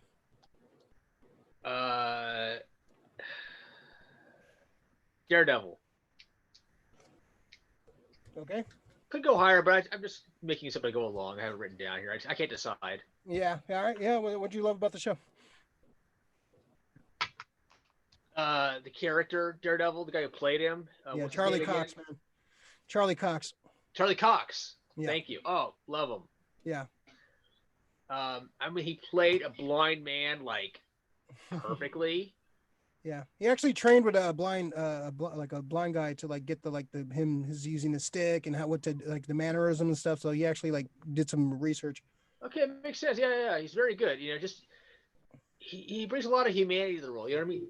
And Daredevil's a great character. So complex. I love Matt Murdock, man. Yeah, such a great character. So complex. You know what I mean? Like Foggy was great. It's an ensemble. It's an ensemble, which is okay. You know what I mean? Which is like in the comic. It's like he actually had the ensemble in the comic, not put together for a CW show. No, it's Nelson Murdoch, and then you had Karen Page. Yeah. And Stick is always lurking in the background, and Elektra's in his past, and she's all fucked up. The Kingpin. Yeah. Oh, great casting. That's actually another. Yeah. Bring back 3. Bring back Punisher, Daredevil, and Kingpin. Those 3 characters. And D'Onofrio's the Kingpin. He just grows into the role. Yeah. Like the fact that he didn't win an award for that role is just a crime. I mean, just the costuming was pretty good too, considering, it's red. It's like, come on, man. It's you got to find the right. I liked how it evolved though. How it went from the black suit, the early Yes. black suit, and then he got the suit later on. I love that Yes. there was an evolution of the suit though. Yeah. Correct. He learned to be a superhero. Yeah. Which is cool. Yeah. The villains were cool. The Hand were cool. Yeah. Elektra was really cool. The casting of Elektra was awesome. Yeah, and then I'll have more to talk about in a minute. Sure. Sorry, that was your number 3, right? Okay. Yes. Joe, what's your number 3? Number 3 for me right now would be probably Umbrella Academy. I haven't seen season 2. I think the first 2 episodes of season 2. I think It's really good. So for me personally, it's a series that I've heard about for a long time since it came out, because I knew a lot of friends that were big into My Chemical Romance. I was the super punk kid who didn't want to be into My Chemical Romance. Yeah. So I completely wrote off this whole series until like it came out on Netflix, and I'm like, okay, too many people have said this is good. Now I'll give it a shot, kind of thing. And it wasn't until like a couple weeks ago that I actually sat down and like binged the first season, and I actually really enjoyed it. Like I said, I like to chuckle every now and again. Lots of humor in it, but also lots of like, oh shit moments, And I'm not too familiar with the story at all, but it was the whole concept to me is really cool. It's something new, but it seems similar with like X-Men. Like it feels familiar, but completely new. And that's what I really like. And it was just a really fun watch. And so for right now, I'd say that would be my 3. I haven't seen season 2 yet, so we'll see what happens after that. But yeah, season 2 is even better than the first. You'll enjoy season 2. Yeah, it's really good. And I was debating putting this on my list because it's definitely one of those. I've read the book, the first couple comics, or the first one. I read the first one, and no, it definitely surpasses the book as far as like the story. But if you like the first season, you're gonna love the second season. The second season is amazing. What's your favorite character? Dante, the little the trippy dude who sees ghosts and shit. That's the name, right? Okay, Klaus. Klaus. Sorry. Yeah, I don't know why I thought Dante. But yeah, the guy who sees ghosts, like he's just funny to me, and I really enjoy him, and I feel like he's got a bigger purpose than what they're actually showing so far. Yeah. And so I feel like he's going to be a character that maybe if they do more seasons that he'll like really rise and be like, because he's there and he kind of has like somewhat of a purpose, I feel like, but he doesn't like really shown like why he's there. You know what I mean? Like why he's super special yet. Why does he belong there? No, it's a great show, man. It's good. Yeah, well, I debated putting it on my list. It just for that second season alone, man. It's really good. I love Fives. Fives is just a great character, man. I want to see that kid that kid's gonna do some big things, man. Yeah, I debated, man. That almost made my list. That's a good shout, man. Umbrella Academy. Yeah. Watch that second season, man. You're really gonna dig it. All right. Let's see. All right. So my number 3, I'm going with Watchmen. Watchmen. It's just great. Just one and done. I was kind of like with the ending. I was like, kind of missed. And then I kind of rewatched the ending. I was like, okay, I'm okay. I'm on board. Just a great television, man. I just like how they kind of like took. Basically, this is not a sequel to the movie. It's a sequel to the comic. So if you read the comic, a lot of Easter eggs to the old comic. I just like the casting. Regina King was amazing. Just for that flashback episode when they went back and like kind of seen what happened to the dinner scenes. Just so good, man. Just on. Yeah. Yeah. Just great storytelling, great intrigue, great twist. Just great visuals, just great music, just everything about that show was just great, man. Well produced. I'm kind of bummed that they didn't do a second season, but that might change. It just won a bunch of Emmys, so I could see them trying to do a second season, but I don't think they have to. I think one and done. Just you had one great season of a TV show, a true like sequel to the comic book. Just Jeremy Irons was great as a Vite. And just the casting of all the old characters. Like I wouldn't mind seeing what happens to some of the other characters they didn't have in there. What was the guy that played? He played was it the Mirror? What was his name? Timothy Blake Nelson. Yeah, he was great in it. He's probably my favorite character in that show, man. Yeah, it just great cast, great, just intriguing. Like from week to week, it was just great television, great series. Number 3 on my list, man. Watchmen. Rick, what's number 3 on yours? My number 3 is Umbrella Academy. Okay. Yeah, because of number 5. Yeah, 5 is probably the fucking illest. One of the illest characters that I've ever seen. 5's is awesome. Man. I mean, it's a great character, man. it's gonna be a scene that you probably see. I don't know if they've done it yet, but the fact that you have like a 12-year-old kid just walk up and order a scotch anywhere the fuck he wants to go, it's the best. It's just fucking just dope. He's like, yeah, give me a scotch, right? And he just sits there just sipping it, and not like just drinks the whole thing. He just, he's a gentleman. He's a gentleman at the same time. He's the world's greatest assassin, but a gentleman, and he's 12. But yeah, I thoroughly love that show, man. It's fun, well written, but like you said, like I get the whole Gerard Way thing, dude. I was like, My Chemical Romance. I really don't want to just watch like a goth, emo punk, fake punk rock kind of show of comic book heroes, but it's a gateway punk. Come on. I was super. No, I mean goth emo. It's emo. Punk. Yeah, it's emo. He's like, don't. It's just emo. Yeah, I didn't get it, but after I watched it, dude, it's just, you know what, the guy, if this is how he writes and this is from his creations, man, the guy's pretty talented. He has a great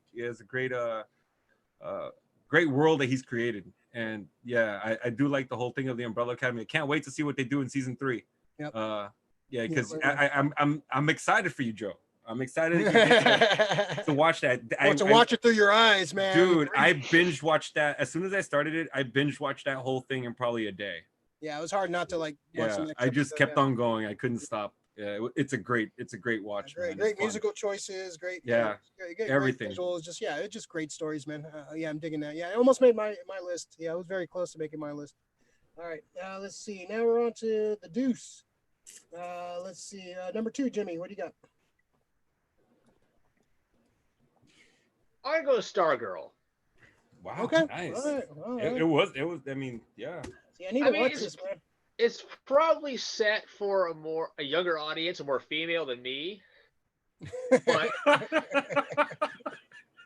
just got to be honest, okay? Well, you haven't seen Jimmy in shorts, man. So No, you haven't. He's got those runner's legs.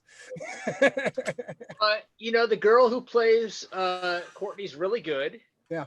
Looks just like the comic book character. Looks just like her. Yeah. There's a lot of heart to the role.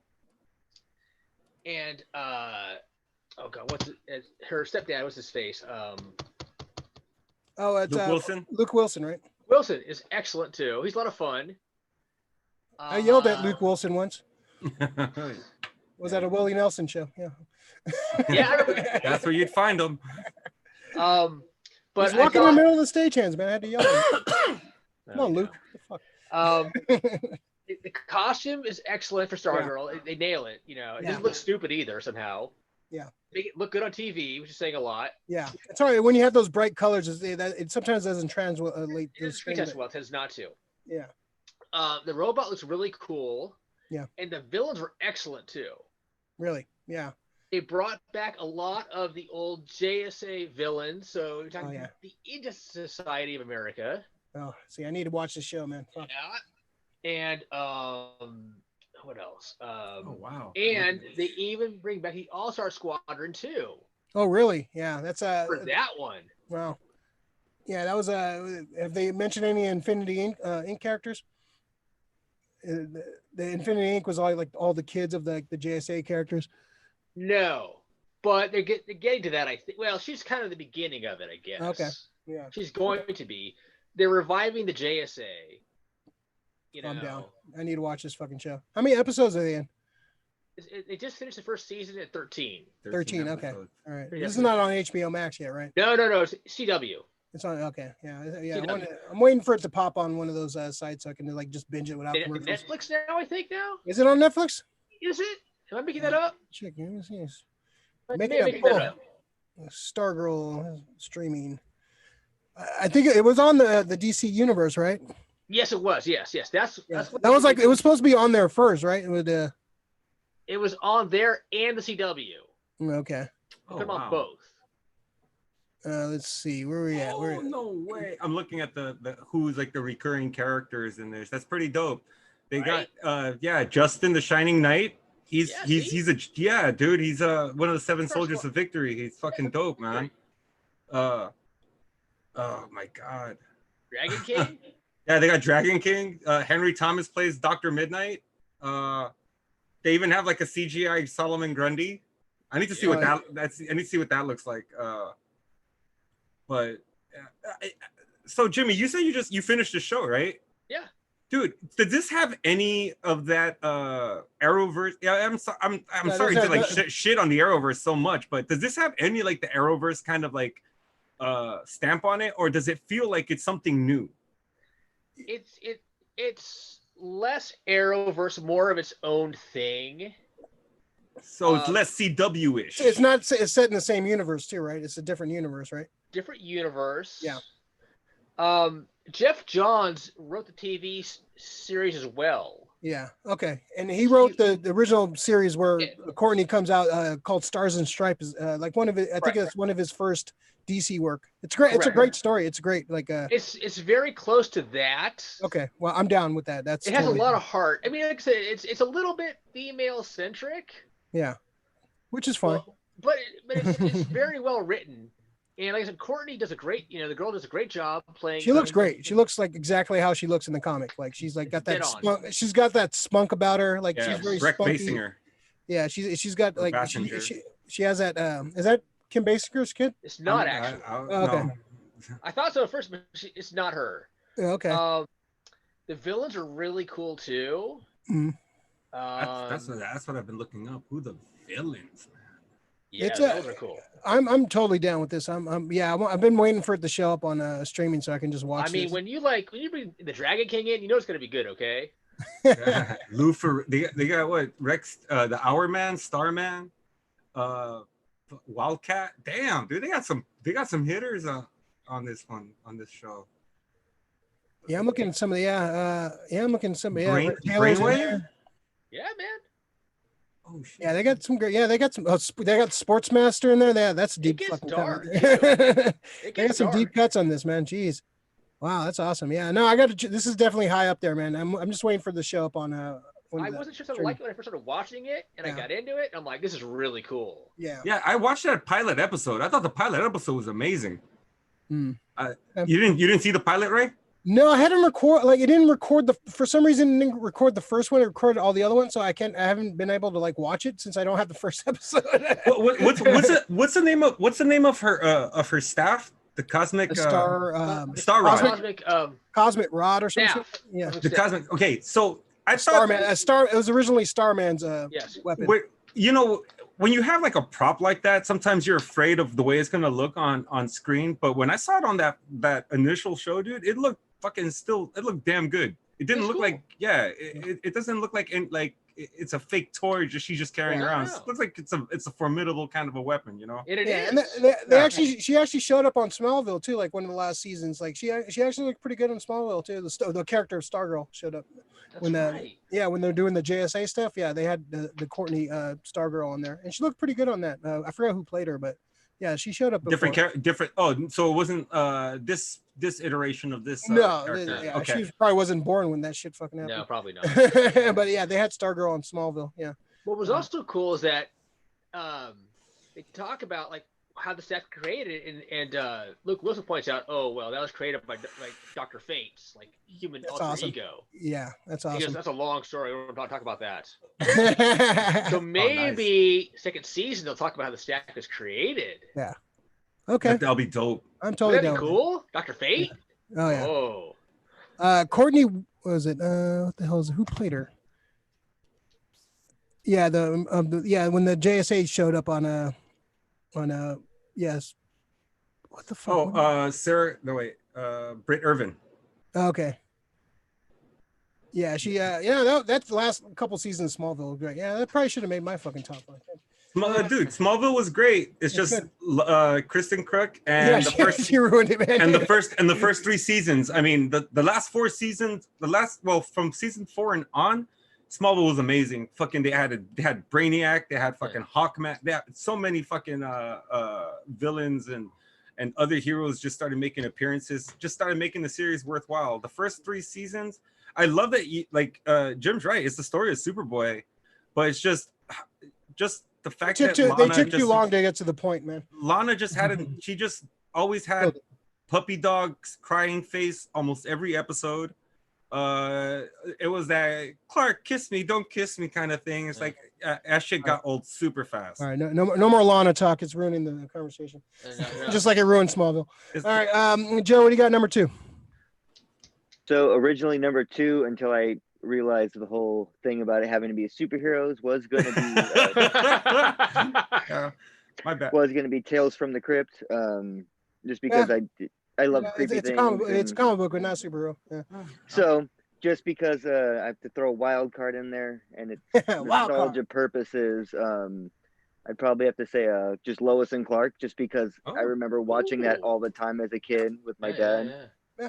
And other than the fact that Dean Cain and Terry Hatcher in it, I don't remember too much about it. I just remember thinking like, oh, Superman's so smooth. You know, I always thought he was like a ladies' man. Like, it seemed just so awesome just from that show, you know? Yeah. Like, he like Batman was dark and brooding and he'll beat your ass, but Superman seemed like he might steal your girlfriend type of thing. So it just that quarterback, that cool, handsome quarterback that's going to steal your girl. Yeah. Yeah, no, Terry Hatcher was a great Lois Lane on that show, man. Yes. She was great.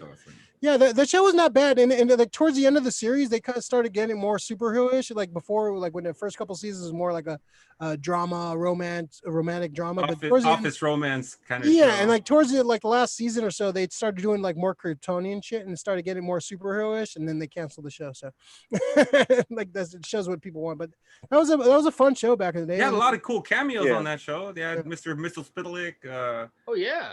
Dude, so I mean I appreciated that part of Lois and Clark. Like he said, they had the fucking smoothest Superman that they ever had. Just like, yo, what's up?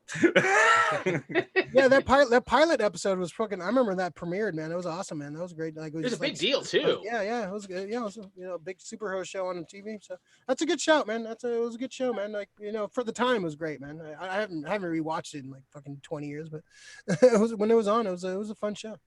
It'll be on HBO Max, I'm sure, along with everything else. I'd probably rewatch it. Yeah, Terry Hatcher was, man. She was fucking babe back in the day, man. Jeez. Cool. So my number 2 is na na na na na na na na na na na na na na Batman. 1960s Batman. Just one of the best fucking. It just when I was a kid, it kind of introduced a lot like world of superheroes to me. Just great visuals, like the colors, and I bought it on Blu-ray a couple years ago. It just the remastered like colors, and it just looks amazing. It's definitely not the Batman of today. It's definitely a goofy, like kind of a just kind of like a tongue-in-cheek, campy. Like pretty much the word camp comes from that show. It's just so goofy and campy, but I love that show so much. This just Adam West as Batman, Burt Ward, Jim Piccielli as Robin. It's just amazing. It's just a fun show. The Batmobile was badass. Like just the villains alone. Cesar Romero as the Joker, Burgess Meredith as the Penguin. Frank Gorshin as the Riddler. Yes. And who played the other Riddler? There's more than one. Yeah, Gomez played Riddler for like an episode or two. Really? Yeah. Oh, John Aniston? Yeah, Aston. Oh, no shit! I gotta go back and find that. Yeah, he played Riddler. I don't think I've ever seen that episode. Yeah, he played it's just like the Gorshin was a majority of the Riddler. Yeah, right? But he showed up in. But he did show up. Yeah, it's like the whole like Eartha Kitt and Julie Newmar, Catwoman. Yeah, and Lee Merriweather. Yeah.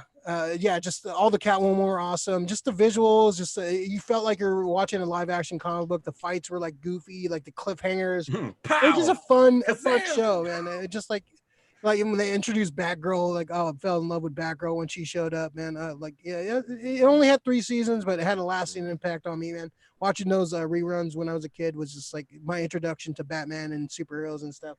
I love that show, man. Being like, even watching them now, it's fun to like sit back and watch that Oh, show. it's awesome. Yeah, just a great visual, just a fun show, man. I love those shows so much, man. Yeah, it's my number 2. Great show. I just wish Joel Schumacher never seen them, dude. That's my whole thing. Like, dude, why'd you watch those? God damn it.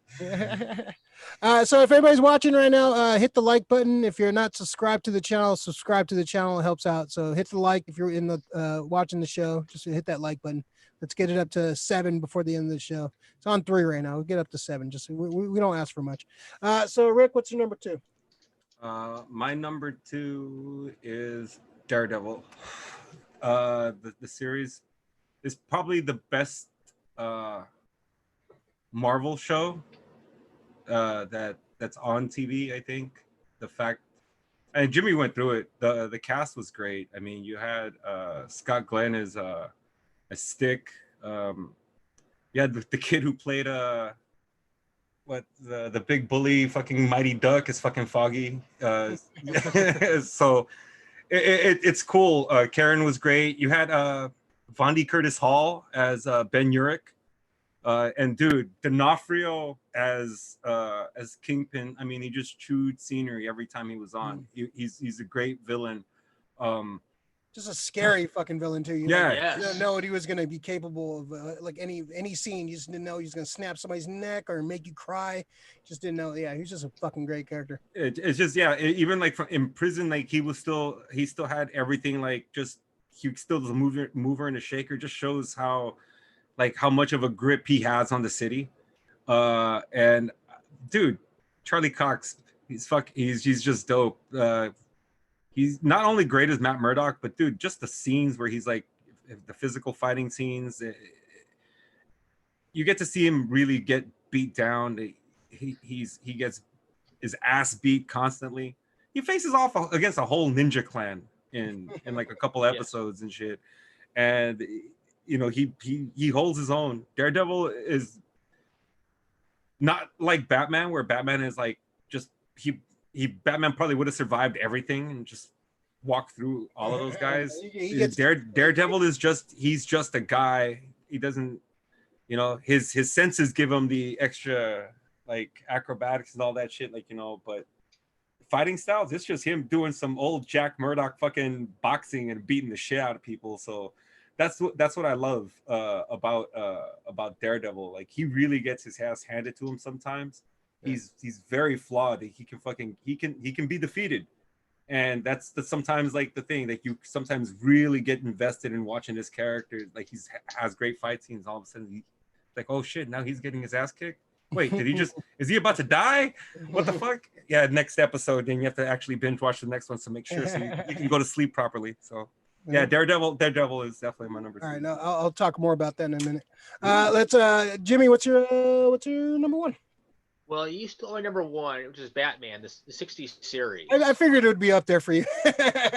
We've had long conversations about the Batman. I mean, if it wasn't in your top 2, I would be very upset. Oh, it's the first thing that came to my mind when you said. It's the first thing that came to my mind. I mean, like, it's so much fun.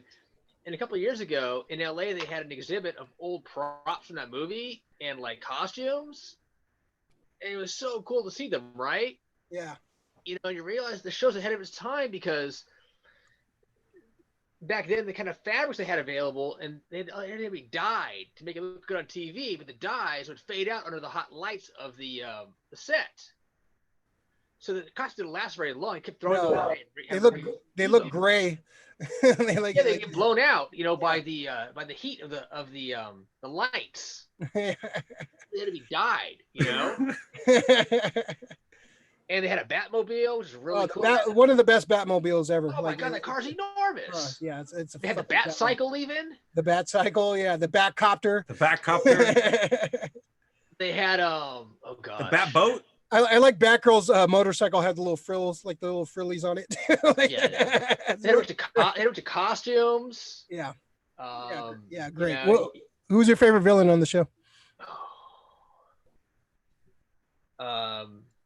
probably Catwoman. Yeah, which one? Oh God. Asking the tough They question. were also different. You know what They're I all mean? like great in their own way, right? They all have like Everyone was- their... Probably Eartha Kitt. Yeah. She was just the most evil of all of them, I guess. You know what I mean? Yeah, my grandma used to do drugs with her back in the 70s. I'm not joking. I'm not joking. They have no pictures. lie. I'm not Hey, lying. But even like Julie Newmar was cool, and just she was a little more subtle. How's that? Yeah. Batman, perfect. Right. Yeah, And it's then just Lee great. Merriweather was just like she's just pretty, but then she's the claws out, right? Eartha Kitt was just all claws and like More claw than woman, really. And a couple of years ago, I was in Chicago running the marathon, and I came across a guy running in a full-on Burt Ward Robin costume. I mean, were you beside yourself? And I went, "Holy hell!" He went so fast, he hit the multiverse, and he ran into a different version of himself. I did. Until he stopped fucking around with the Speed Force. I was moving, dude. He had his own flashpoint. We're running up Lakeside Drive, and I go, "Oh my God!" No, Lakeshore Drive, excuse me. I'm like, Robin. That's awesome. And then he turned and fucking just sped off. He blew past me, yeah. It wasn't even funny. With the cape flowing and everything, right? He had the tights in there, the tights, you know what I mean? Like the nylons and the cape. That's awesome. That's awesome, man. A great show, man. It's just an awesome show, man. Yes. Great. Awesome. All right. And don't forget the movie with the submarine. Oh, dude. That's the powdered fucking UN officials. Yeah. The rehydrating gun, the shark repellent, all of that, the bat repellent, the bat shark repellent, all of that shit was classic, man. Great classic show. All right, Joe, number one. So I'd have to agree, Batman. Just because when you think of live action superheroes, like that's especially TV shows, that's the original It's to me. iconic, Like for that's sure, yeah. and like there's only a handful of shows. I remember like my dad owned his own business, so like when I was home during the summer, I'd wake up and he'd have like his TV shows on, and there was always like a handful of shows that was on. It was either Magnum PI, Three Stooges, Andy Griffith, or Batman. And so the murderer's row right there, man. the Rushmore. Some classic so I TV. was like, it was one of those things where it just like gives me childhood feels of waking up during the summer with nothing to do but hang out and eat cereal and watch TV, and then that's the first thing I see in the morning when I wake up, because my dad's watching it on like TV Land or whatever at like 10 in the morning. I don't know what it was, but yeah, it's just one of those shows that it just like reminds me of being a little kid again, even though it was like, it's way past my time, especially since I was born in '89. And that's another thing is like, being born in '89, I got to experience the OG Batman TV series, the new Batman movies that had just come out, and the animated series, all while I was growing up. So I had like three different versions of Batman to look at as a kid. So Batman to me was always just whatever you wanted it to be, He could be like kind of goofy, really goofy, or super serious, So he just kind of stands the test of time. He's just a character you can do anything with. He's the evolution, man. He evolved. Yeah, that's awesome. Favorite villain from the show? From the original show, probably the Joker, just because the Joker is my favorite, period. Like I have him tattooed on my arm right there. My dad has the Jack Nicholson Joker in the same exact spot. Dope. So if only I had a grandpa. Let's do that, Rick. Me and you, we'll get matching Joker tattoos. All right. There you go. That'll be cute. I'm not gonna get Leto, just so you know. That's you get Cesar Romero. I'll get Cesar Romero. You get Jared Leto. You gotta do it with the hand over your face too. Yeah. Like that, the best part of the Cesar Romero, he's like, I'm not shaving my mustache, just paint over it. I love it. See that furry thing right there. Oh, hey, wasn't let me ask you guys a question. I think, I'm not sure if I remember, was it Montalban a fucking villain on that show at one point? Everyone, dude. Vincent Price was on that show. Yeah. Montalban was a villain. Okay, I just wanted everybody in Hollywood wanted to be on that show at some point, and like even when they did like the gag where they're climbing up the building, you had like fucking people inside the buildings. Yeah, like fucking Sammy Davis Jr. showed up at one point. Like it's just it's just a great fucking show, man. A great rewatch too. Yeah, awesome. And dude, Robin fought fucking Bruce Lee, man. Come on, how cool is that? Oh yeah, Kato. Yeah, that's great. All right, cool. My number one, we've talked about it a bunch already. Daredevil. Daredevil's my number one. It's just a great show. Just great fights. Charlie Cox as Matt Murdock. Like comic book Daredevil is awesome. Great stories written by Frank Miller, and just one of those versatile characters you can make. Like he started off as a goofy character. Frank Miller came in and made him like dark and did some deep stuff. And the show really captured that dark greatness of that character. Like Rick said, like the evolution of the costume, like he went from the black, Man Without Fear from the limited series, like it's all black, just like, homemade costumed and like leveled up to his like badass like costume from the comic. Just a great show. The fight scene, like the hallway fight from the first season, they outdid themselves in the second season with that same kind of concept, that fight. And just a great fight scene, just brutal, just well shot. The second season with Punisher, the first half of the second season with Punisher, just the scene where they're on the rooftop and he's telling him about being a hero. Like, you don't understand what it takes to be a real hero. And just that scene alone is just amazing. Just Charlie Cox is just amazing. Like, I hope they need to bring him into the MCU. Like, it's just a great character, man. That show's awesome. We only got 3 seasons. Like Bullseye, I even like the last season with Bullseye. I liked what they did with Bullseye. I kind of wish they ran one more season of that run, but just a great, Kingpin was amazing. Just like all around, just a great show. And it was hard not to watch like all 13 episodes when they came out because they were just so intriguing. So such a great television, man. So yeah, Daredevil, my favorite live action TV show of all time, man. Superhero TV show. Just great, man. We already talked a lot about it, but Daredevil's just fucking amazing. Great show. That first season, the story was just amazing. I think there was a good fight scenes in it. I mean, there were great fight scenes in it, but that first season, the story, that's how you do like kind of an origin. Just that's pretty much Daredevil like year one, which is great. Yeah, great fucking show. All right, Rick, number one. All right, number one was hard for me because you guys know Batman. So Batman 1960 didn't make my shit. Which I'm surprised. I'm canceling the show now. Yeah. I'm muting you, Rick. How dare you? No, dude. Well, my number one, it caught me like the first time I watched it because I didn't watch it all at once. Mantis? Nah. Oh wow, I forgot about that one. No, Watchmen. Yeah. I think Watchmen's probably the best made show, a comic book show that I've ever like watched. Like everything up and down. CG was great, great action. The subject matter is probably the thing that like it makes it just stand out, just because I think that if I'm right, this was pre-COVID, right? That when it finished. Yeah.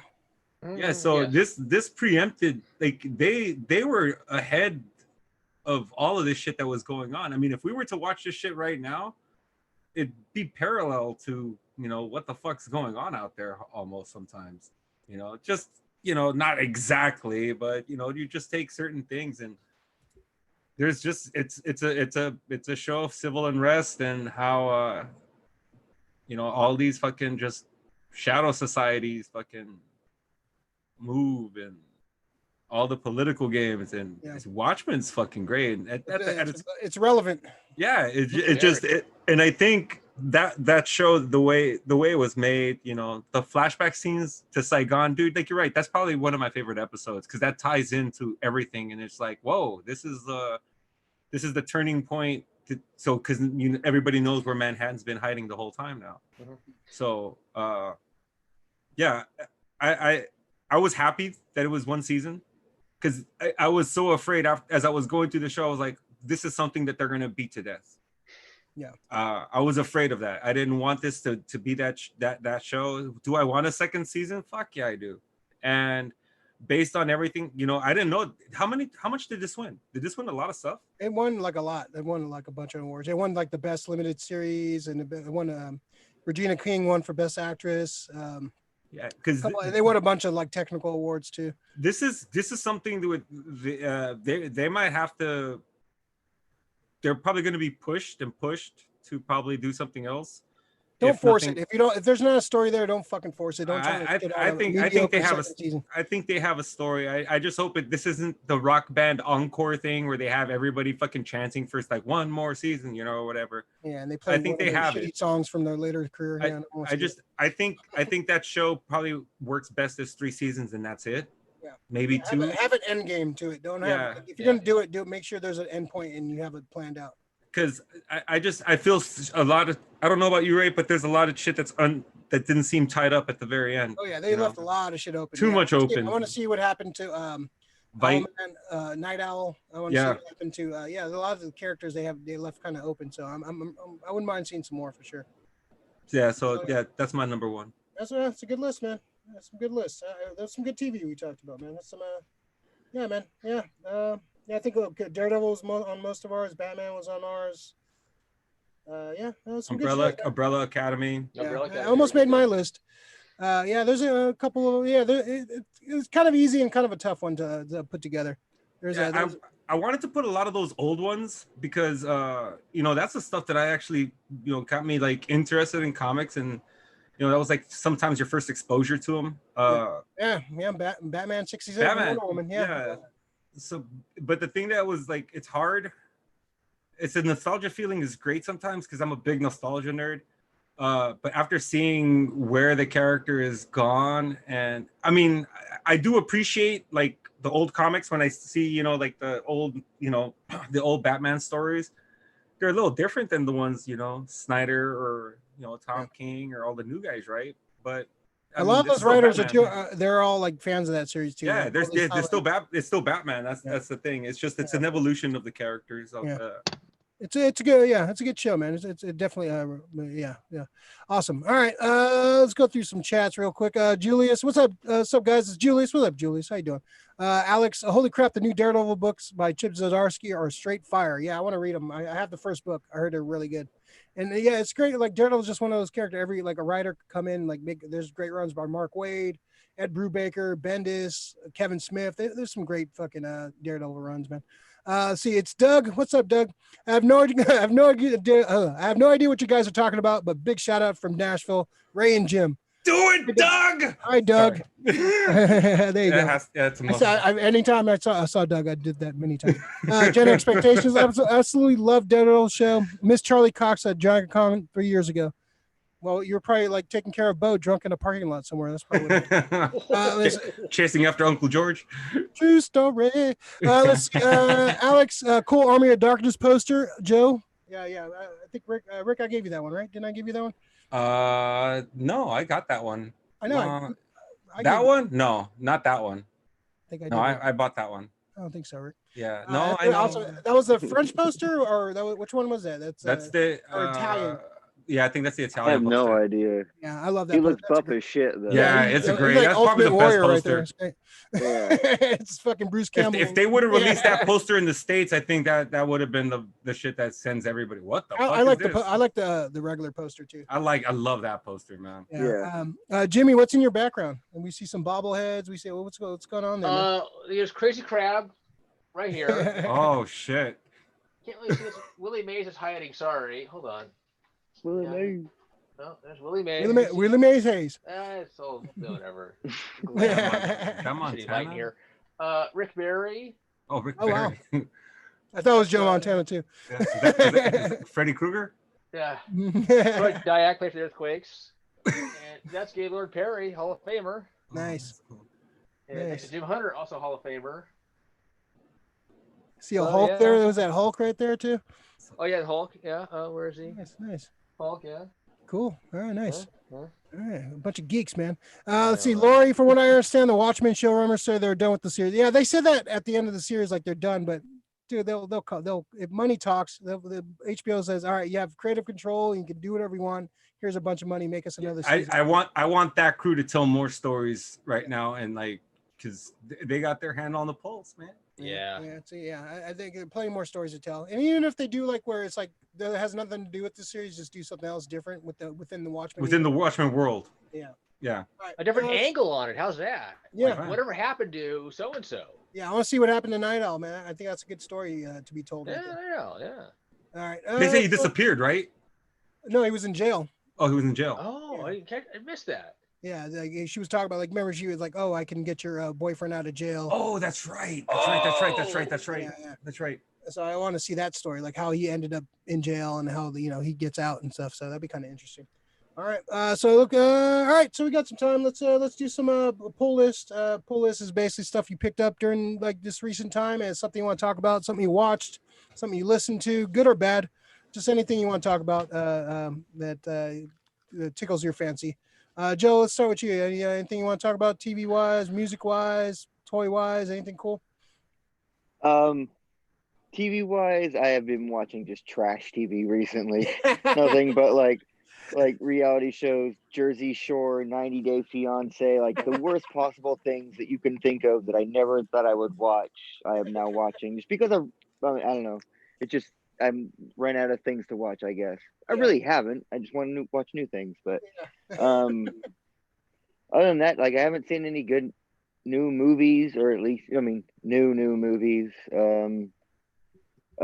Toy wise, I got my girlfriend ordered me the Ghostface, the NECA cloth figure. Oh, nice. nice. Like, yeah. So hold on, let me see. Yeah, they have an Ultimate figure coming out, and the cloth. Yeah, so nice. Fucking cool. So man. we ordered both of them because Scream is one of my favorite horror movies, but that came the other day, and I seriously want to like order another one just to open it up and mess with it. Nice.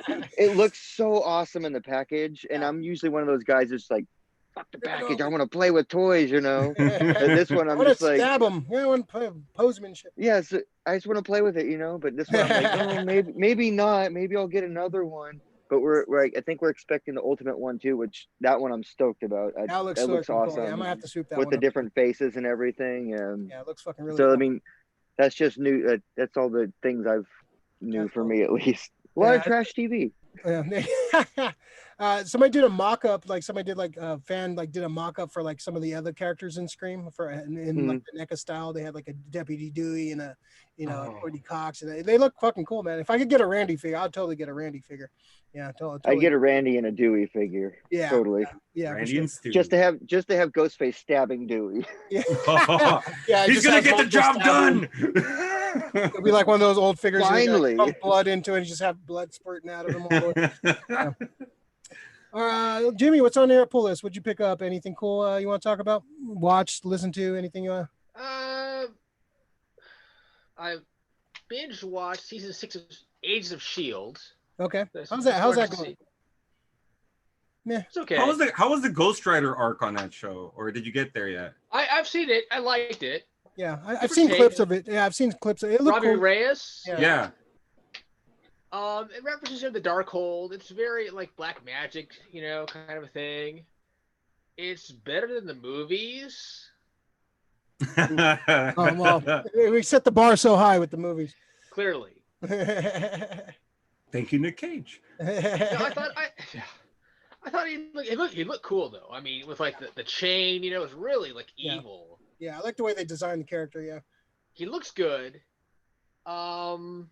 The car was cool. Yeah. What season was that? That wasn't 6 though, right? No. It's like 4th or 5th, right? Or something. 4th or 5th. Yeah. 4th, I want to say, right? Yeah, because I think I jumped out once that one dude became a bad guy. Oh yeah. I hated that character anyways. I was glad he fucking turned into a bad guy. I was totally fine with him going back because I hated him already. Yeah, Ghost Rider is really. I mean, he'd be worth bringing back as a character. Yeah, I wouldn't mind seeing that. Yeah, I like Robbie Reyes in the comic. He's a good. I'm a Johnny Cage, Johnny Blaze fan, so I want to see Johnny Blaze done right. That would be cool on a flaming motorcycle. Okay, I'll give you that. Yeah. Rick, what's on your pull list? So Alex will be happy. I finally finished that book that he gave me. Descender. Yeah. What were your thoughts? I finished both of these books. The art's great. So the story is pretty much to simplify, it's like AI meets iRobot. It's very, very interesting. I am probably going to pick up the 3rd book just because like You're The in. character- You're in. Yeah, You're yeah. in. The main character is named Tim 21, and he's a companion bot. So I kind of think of him kind of like the Chucky doll of the new Child's Play. He's just a companion. You know, he's there. He's their personal AI. Like one bot was used to take care of an old man, and his relationship that he built, with this human was different. Okay. And but the main character Tim 21, he was pretty much like he grew up as a brother to a child, and he grew up to call his mom his human mommy and everything, and he would dream, and all the robots want him for a certain reason. But it's pretty sick. So I'm probably gonna definitely stay with this. I think Jeff Lemire, Dustin Nguyen. Yeah, it's a good book. It's a good book. Nice. Yeah, it's good sci-fi. Good sci-fi. Nice. Yeah, I hear good things. Yeah. Cool. Anything else? No. I've been watching. I watched that hashtag Alive finally. I think Rick was talking about it a couple weeks ago. It's on Netflix. It's a Korean zombie movie, and it's a kind of a scenario like I've had many times, like in my apartment. Like what would happen if the zombie apocalypse hits, and like what would you do? How would you secure yourself? How would you survive? It's a great zombie movie. It's a great a lot of great tense scenes. Well acted. Just a great. Probably cracked my top 10 zombie movies. It's really really good, well made zombie movie.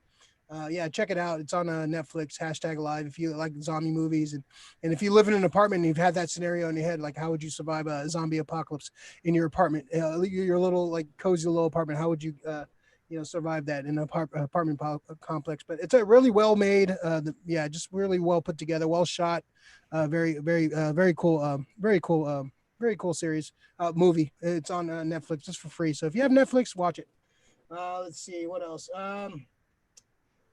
Watching Woke on Hulu. It's pretty good. The dude from New Girl's in it. Winston from New Girl's in it. The dude from Workaholics is in it.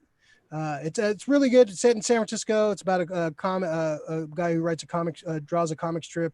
He's a black dude, so he's not really he's not really woke as they speak, and then something happens to him where he's like, okay, he kind of sees what's going on now, and it kind of affects his comic strip, and he's starting his stuff is starting to come alive, and like all these comedians are like playing like inanimate objects that are coming alive and talking shit to him, and like, what the fuck are you doing? It's well made. I'm like probably 2 episodes away from it. It's only like 8 episodes, but that's been really good. So that's check that out. It's on Hulu. Got some comics this week. Iron Man by Christopher Cantwell. He's doing Doctor Doom right now. He's a great writer. He's doing Iron Man. I'm not a big Tony Stark fan, as most people know. I'm not a big fan of Tony Stark as a character. I've always thought he was a fucking kind of an asshole. But he writes him he writes him really good in this series. He's kind of throws back to his kind of his 60s, late 60s, 70s army. He's kind of going away from technology. He's kind of like turning he's shutting down his company. He's like going away from technology. He's going back to basics with Iron Man. He's just going he's taking away all the technology that's kind of been part of his character for like the last few years more so, like kind of embracing technologies, like new kinds of technology and shit. So he's going back to basics with the Iron Man armor. And Christopher Cantwell is if you have been reading the Doom series he's writing, is really well written. And he's really writing Iron Man well. This is the best Tony Stark story I've read in a long time, where I actually like the character of Tony Stark. So it's really well drawn. Cafu's drawing it. The art's really good. Hellcat shows up in this. Like they had some deep. You remember Jimmy? You remember the villain Unicorn, Iron Man villain? Yeah, they had some deep cuts in this fucking. It's really good, man. I'm really digging his writing, and Iron Man, very good book. Liking that a lot. X-Men, a bunch of X-Men books came out. I'm caught up with some X-Men. Giant Size X-Men Storm came out, and a good story, but the cover alone is just so good. It's like almost like a jam band cover, man. It's like like a hippie, okay, like a little glare on it, but it's a great cover, great Storm cover, man. Yeah, it's fucking badass. It could be a poster at the Fillmore. That's how good that fucking cover is right there. Like, yeah, so really good story. This is all building up to X of Swords, the big X-Men event that's coming out. X-Men number 12. This was a big book this week. This is kind of dealing with Apocalypse. This is Apocalypse's grandson. So this is kind of setting up the next chapter of X-Men. Spoiler alert if you didn't know, this. But this book is like the setup for this. This book is already like going for like $20 online because it sets up a lot of the next storyline that's coming up, the X of Swords. I'm really enjoying the X-Men books. So it's really good, really intriguing. Some really mind fuckery is going on with this X-Men stuff. I'm digging it. And and this book too has been great. Another X-Men book, Hellions. I got Madeline Pryor, the clone of Jean Grey. Just a Goblin Queen. That's a great cover right there, man. This series has been great. It's about kind of like the offshoots, like the X-Men, like the Nordy-Wells, like the people that know, like it has Wild Child, like some of the guys from the Marauders, like Orphan Maker, like these like weird X-Men characters. They're all like the rejects of the X-Men, and they're like put this team together, like kind of like to help them with their like some of them have like mental damage and stuff too. So this is like the ragtag offshoot X-Men characters. And it's been a really good storyline. Kind of questions some of the practices of this new X-Men continuity and who like she's a clone. Madeline Pryor is a clone. And like in the X-Men storyline right now, they found a way to resurrect people. So death doesn't really matter anymore. And so like the question is, does she get resurrected? Because she's not really, she was a clone. She was a Mr. Sinister creation. So does she get to be resurrected with the other mutants? So it's kind of a philosophical debate about who's a real, being a clone is she is her own person. Like Havoc's involved with this. It's a very intriguing story. I like it a lot. It's one of the best X books going on right now. So yeah, cool. Let's see. I got some more chat. Let's see. Alex, yeah, Rick. I love the painted art by Dustin Nguyen. Tim 21 Pinocchio ? Christopher Cantwell, Halton Catch Fire is great. I have not read the Halton Catch Fire. That's a TV show, right? I think. Yeah. Haven't seen that. I need to watch it. He wrote another one too. Girl Can Fly. That have that book. I haven't read it yet, but so far as Doctor Doom and Iron Man have been great. Yeah, I'm digging with his writing, so he's doing some good shit. All right, cool. All right, I guess we have some time for some hidden gems. So hidden gem is basically something cutty in your collection, something you want to talk about, the show and tell, just something personal to you, something that might not be well mainstream, something that just personal to you, like you want to just show off something cool. Rick, I'm gonna start with you because I love throwing you off. All right, good, because this is an inside joke, you fuckers. Is it the Flintstones again? No, it's not. It's something better, Ray. You're gonna love this one. Uh-oh. Yeah. So I found this. It's this is what Ray refers to as the gondola shirt. I came dressed in this shirt one time, and he's like, "What the fuck are you doing? Are you gonna go drive a gondola somewhere?" Where's the hat? Yeah, all I was missing, according to him, but I did have this nifty red color near the neckline, so I did have like my red scarf shit ready to rock and roll. But yeah, that's fuck you guys. I'm never wearing this shirt again. This is getting retired. But I knew you would love this, so that's my hidden gem. Never again. He's gonna. Holy shit! He came in confident as fuck. I was like, God damn, dude, you missing your boat? Where the fuck is it? Just felt like he was gonna start dancing with Fred Astaire with that fucking shirt. Where's the hat? Yeah. With it. And the hat gives me confidence. I can't do it. You can't walk in a room and fucking have that shirt on. I had swag, bro. You broke my swag that day. I was like, oh my god. Fucking Gonda Rick, man. God damn it. Oh, man. That was the fucking coldest. I forgot about that shirt. Yeah, never did. You need to retire. Yeah, just hang that from the rafters. Yeah, that's gonna be that's not ever gonna be shown again. Lori asked, how much do you charge for your gondola rides? Yeah, that's why I won't ever wear that shirt again. I'm sorry, Rick, but God damn it, you can't walk in a room with that shirt and just not. Dude, I had my strut and shit, and yeah, I got brought back down to earth pretty quickly. You know, I didn't say what I didn't hit you guys with. I didn't come here for this. So, you know, that's fucked up though. That shirt's never been worn again. Yeah, I never. And you mentioned it last time, so I was just Fuck Fuck you guys. Thanks. Hey, Lori said that, man. Oh, fuck you, Larry. So bad. I think for the 50th show, you should wear that shirt. Yes. I'll get the hat just for Jimmy. Yes. With the banner on it. Yeah. I'll have like a fucking a Macho Man scarf because I don't have a red scarf. I'll have the Macho Man one going. We'll get you one. Take care of it. Episode 50. I'm gonna take that's gonna be the fucking comic book fucking photo. I'm just gonna take a picture of a selfie in that shirt with the hat. That's gonna be the cover for the 50th cover. So yeah, okay, you're welcome. Shit. That fucking shirt is cold. I forgot to. You're welcome. Holy shit! Oh, my cheeks are. Joe, what do you got, man? What do you got for your hidden gem? Oh man! I just something I just got recently, but it's something that I think is badass. Christina got it for me, my girlfriend. It's the Bob's Burgers, but it's like the music album, Oh, that's and dope. so it's like a awesome. triple LP, and it Fuck comes yeah. with all this shit in it, like sheet music and EP stickers, Oh, dope. like patches, like all this shit that I probably won't ever use because it's so. I probably won't take it out of the box, but still, like.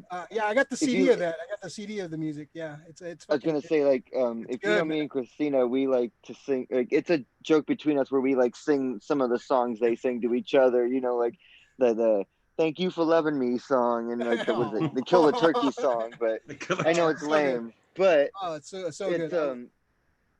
it's a gift that she got me that I really like cherish. And if you Oh, look at that's this thing, it's fat, and Yeah. they've got like every character on every side That's of the fucking box. That's Like fucking cool, man. this is the only like I have 300 records. This is the biggest box set I have. So it's just something that I think is amazing. Yeah, I have the CD of that all the songs. It's fucking amazing. It's fucking hilarious. I have it in my shuffle on my iTunes. So anytime like just a random fucking Bob's Burger song will come on, and just fucking makes me smile. It's fucking. That's what's so amazing about the show is how they have like a song for not only a song for every show, but she also got me like the cookbook for like every. You know how he has like the Oh, yeah. special of the day. She got me a cookbook for like that actually shows you how to cook every special of the day burger they have, even the child molester burger. Oh So, jeez. which is pretty much just which I found out is pretty much just onion rings on a cheeseburger, but but it's still have you fun. made any of them? Not yet. I just got it the other day, so I'm gonna try it this week. There you go. I'll let you know how they taste. Some of them look actually really good. Like some of the fucking like some of those. They like, do. They had some good puns, but some of them actually like, oh, that's actually a good idea. Awesome. Jimmy, what's your hidden gem for the week? Oh gosh. You just grab something from your shelf that you didn't talk about already. Got a joint just hanging out. All right. I'll kind of cheat. I have. Let me see. The Marvel Encyclopedia. Oh, nice. That's The dope. Bible. The Bible, yeah. Yeah, if I ever go to trial, I want to swear on that. Swear on that. I'll swear on the Marvel Encyclopedia, so the Holy Bible. Yeah, they're both fictional. They're both fictional stories. So, But like, Your Honor, he's telling the truth. Believe me, he's telling the truth. It happened. It's in here. Trust me, it happened. It's part of the storyline. Oh, that's dope. Yes. I have a DC version as well, yeah, I have that one. Which is- I have the DC one too. which is propping up my computer, by the way. Awesome, man. But How thick is that book? Oh, dude, it's like. Can you tell? Oh, that's a good size. Yeah. It's about It's the Bob's heavy. It's about Bob's Burger thickness. Yes, but that's not a good size. Bro, you and I can like it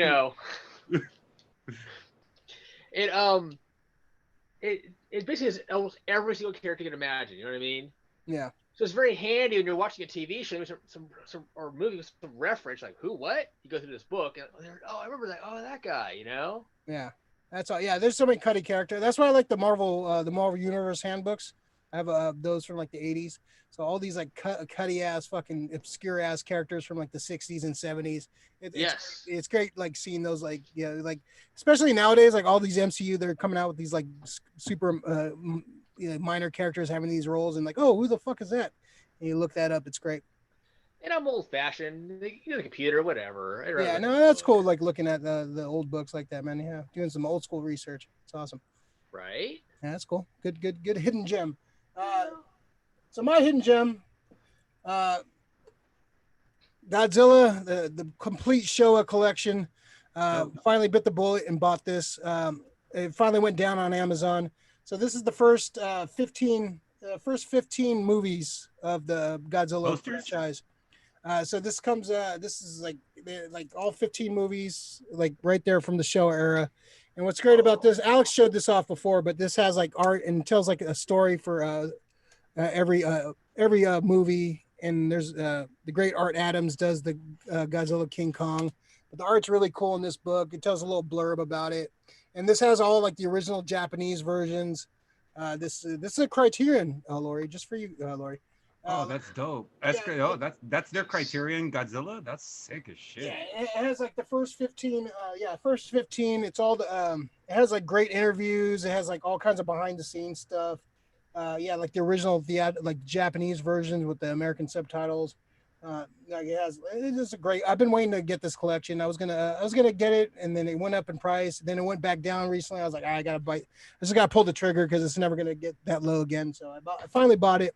The art's really good. It has a great Art Adams. Let me show off the Art Adams one because that's probably my favorite. King Kong versus Godzilla, which is probably one of my favorites for sure. It's a great Art Adams art right there. Great. That's awesome. That's a great image right there. Yeah, one of my favorites from that era is that King Kong versus Godzilla. But a great presentation. It's a big ass book. It just has the first 15. I hope they do a second one with the 80s and 90s Godzilla films because that's like my favorite era of Godzilla films. So it's pretty damn awesome collection right there. I had to buy. Everybody knows I'm a huge fucking Godzilla fan, so it's a must own for me. So I had to bite the bullet and finally get it. That's my hidden gem. It's not really hidden, but it's Godzilla. Let's see. Krista, super fun nerding. Stay well, everyone. Thanks, Krista. Acid Smooth. I have that same Punisher shirt, Rick. I thought you were going to say that I have the same gondola shirt. Got a little gang going on. Oh my God. Nobody's got the gondola shirt, bro. That's like a shirt you would go to like elementary school for a picture day. So I actually worked at a Korean bakery called Paris Baguette. And it was one of like the first two Northern California locations they had. Sure. And we had to wear blue, like navy blue and white striped shirts. It looked almost exactly like that. With a freaking beret and everything. Yeah. So but the weird thing was it was a Korean owned, but it's Korean owned, but it's French themed. So they have things like garlic bread, but they put like a sugar glaze on top of the garlic bread. And so like I'm working at this place and all they have is like black bean pastries and stuff for the longest time. And I'm like, okay, they're okay and whatever. Finally they had garlic bread, and me being a white boy, I'm like, oh hell yeah, garlic bread. And I bit into, I'm like, why the fuck is it sweet? And I asked the chef, like the bakery dude, and he's like, I don't know why they told me to put sugar on it, but I did it. And I'm like, well, what the hell? Like, it just freaked me out. I don't, yeah. It's all that shirt reminds me of, and it's bad times. Don't wear that shirt, please. Yeah, fucking Rick has some fucking PTSD on that shirt. I got a trauma shirt. Yeah, trauma shirt. What do you expect me to do? Rick comes in with that shirt, just acting like fucking nothing's wrong, and you're like, what do you expect me to say on that shirt, man? That's hilarious. That's like 10 years ago, wasn't it? Like fucking. No, this was more recent. It's like 2 weeks ago. No, this is maybe like 3 years ago, but yeah, never again. Wow. I think I just found the shirt and I was just like, oh shit. It was buried under like fucking cement in the backyard.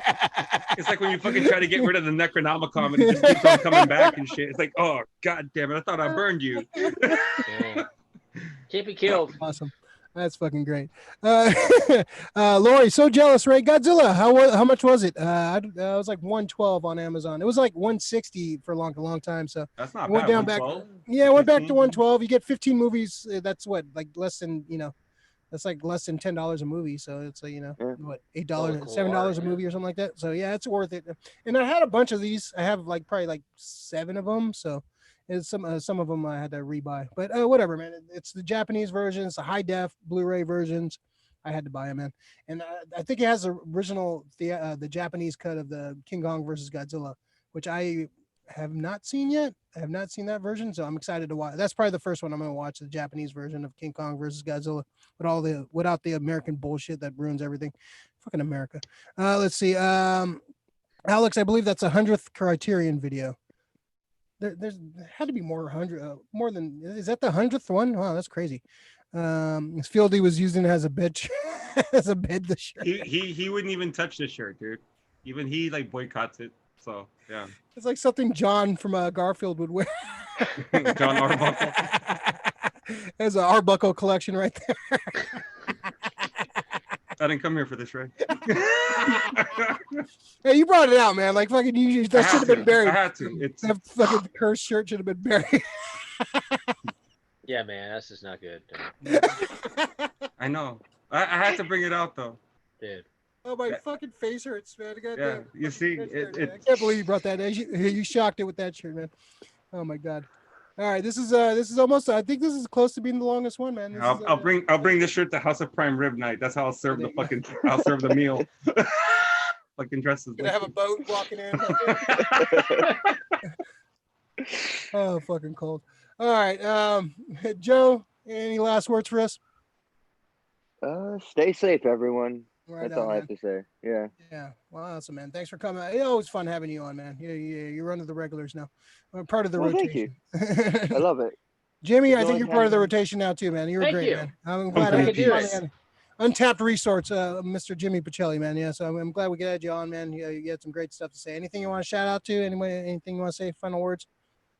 No, man. Just take care, everybody. Thanks for having me on. Yeah, no, awesome, man. Yeah, very cool. Yeah, good discussion, man. Good TV show discussion. That was great. Rick, what do you got? Be excellent. Any final words? Be excellent to each other. Cool. That's what. Yeah. Awesome. Let's see. Lori Pepe Le Pew. I think I made the Pepe Le Pew joke too. Yeah, that was there. And Pacelli, everybody, yeah, man. Everybody's marking out for Pacelli, man. Yeah, he's a hot commodity, man. Issue 44, first appearance. First appearance. It's a collector's edition. Buy your issues now, man. Buy double copies. Yeah, like and subscribe to the channel if you haven't already. That helps out. That helps out the algorithm for sure. A quick little like and subscribe to the channel if you haven't already. And you can set up notifications if you want to know when we jump on. Usually it's Tuesdays at 8:00. And yeah, we're gonna try to work on some more cool stuff for you guys. So yeah, just be safe, wash your hands, wash your ass, and just take care of people. If you're going out, tip your fucking waiters or whatever you're doing. Just tip more than you would if you tip 10%, tip 15%, man, because these people are risking their lives so you can have a fucking vegan burger. So so be nice to folks, man, especially if you're going out to stores and stuff. Don't be a dick to people. Just be nice to folks. Wear your mask, damn it. Wear your goddamn mask. Wear your damn mask. Yeah, just as simple, the least thing you can fucking do. Okay.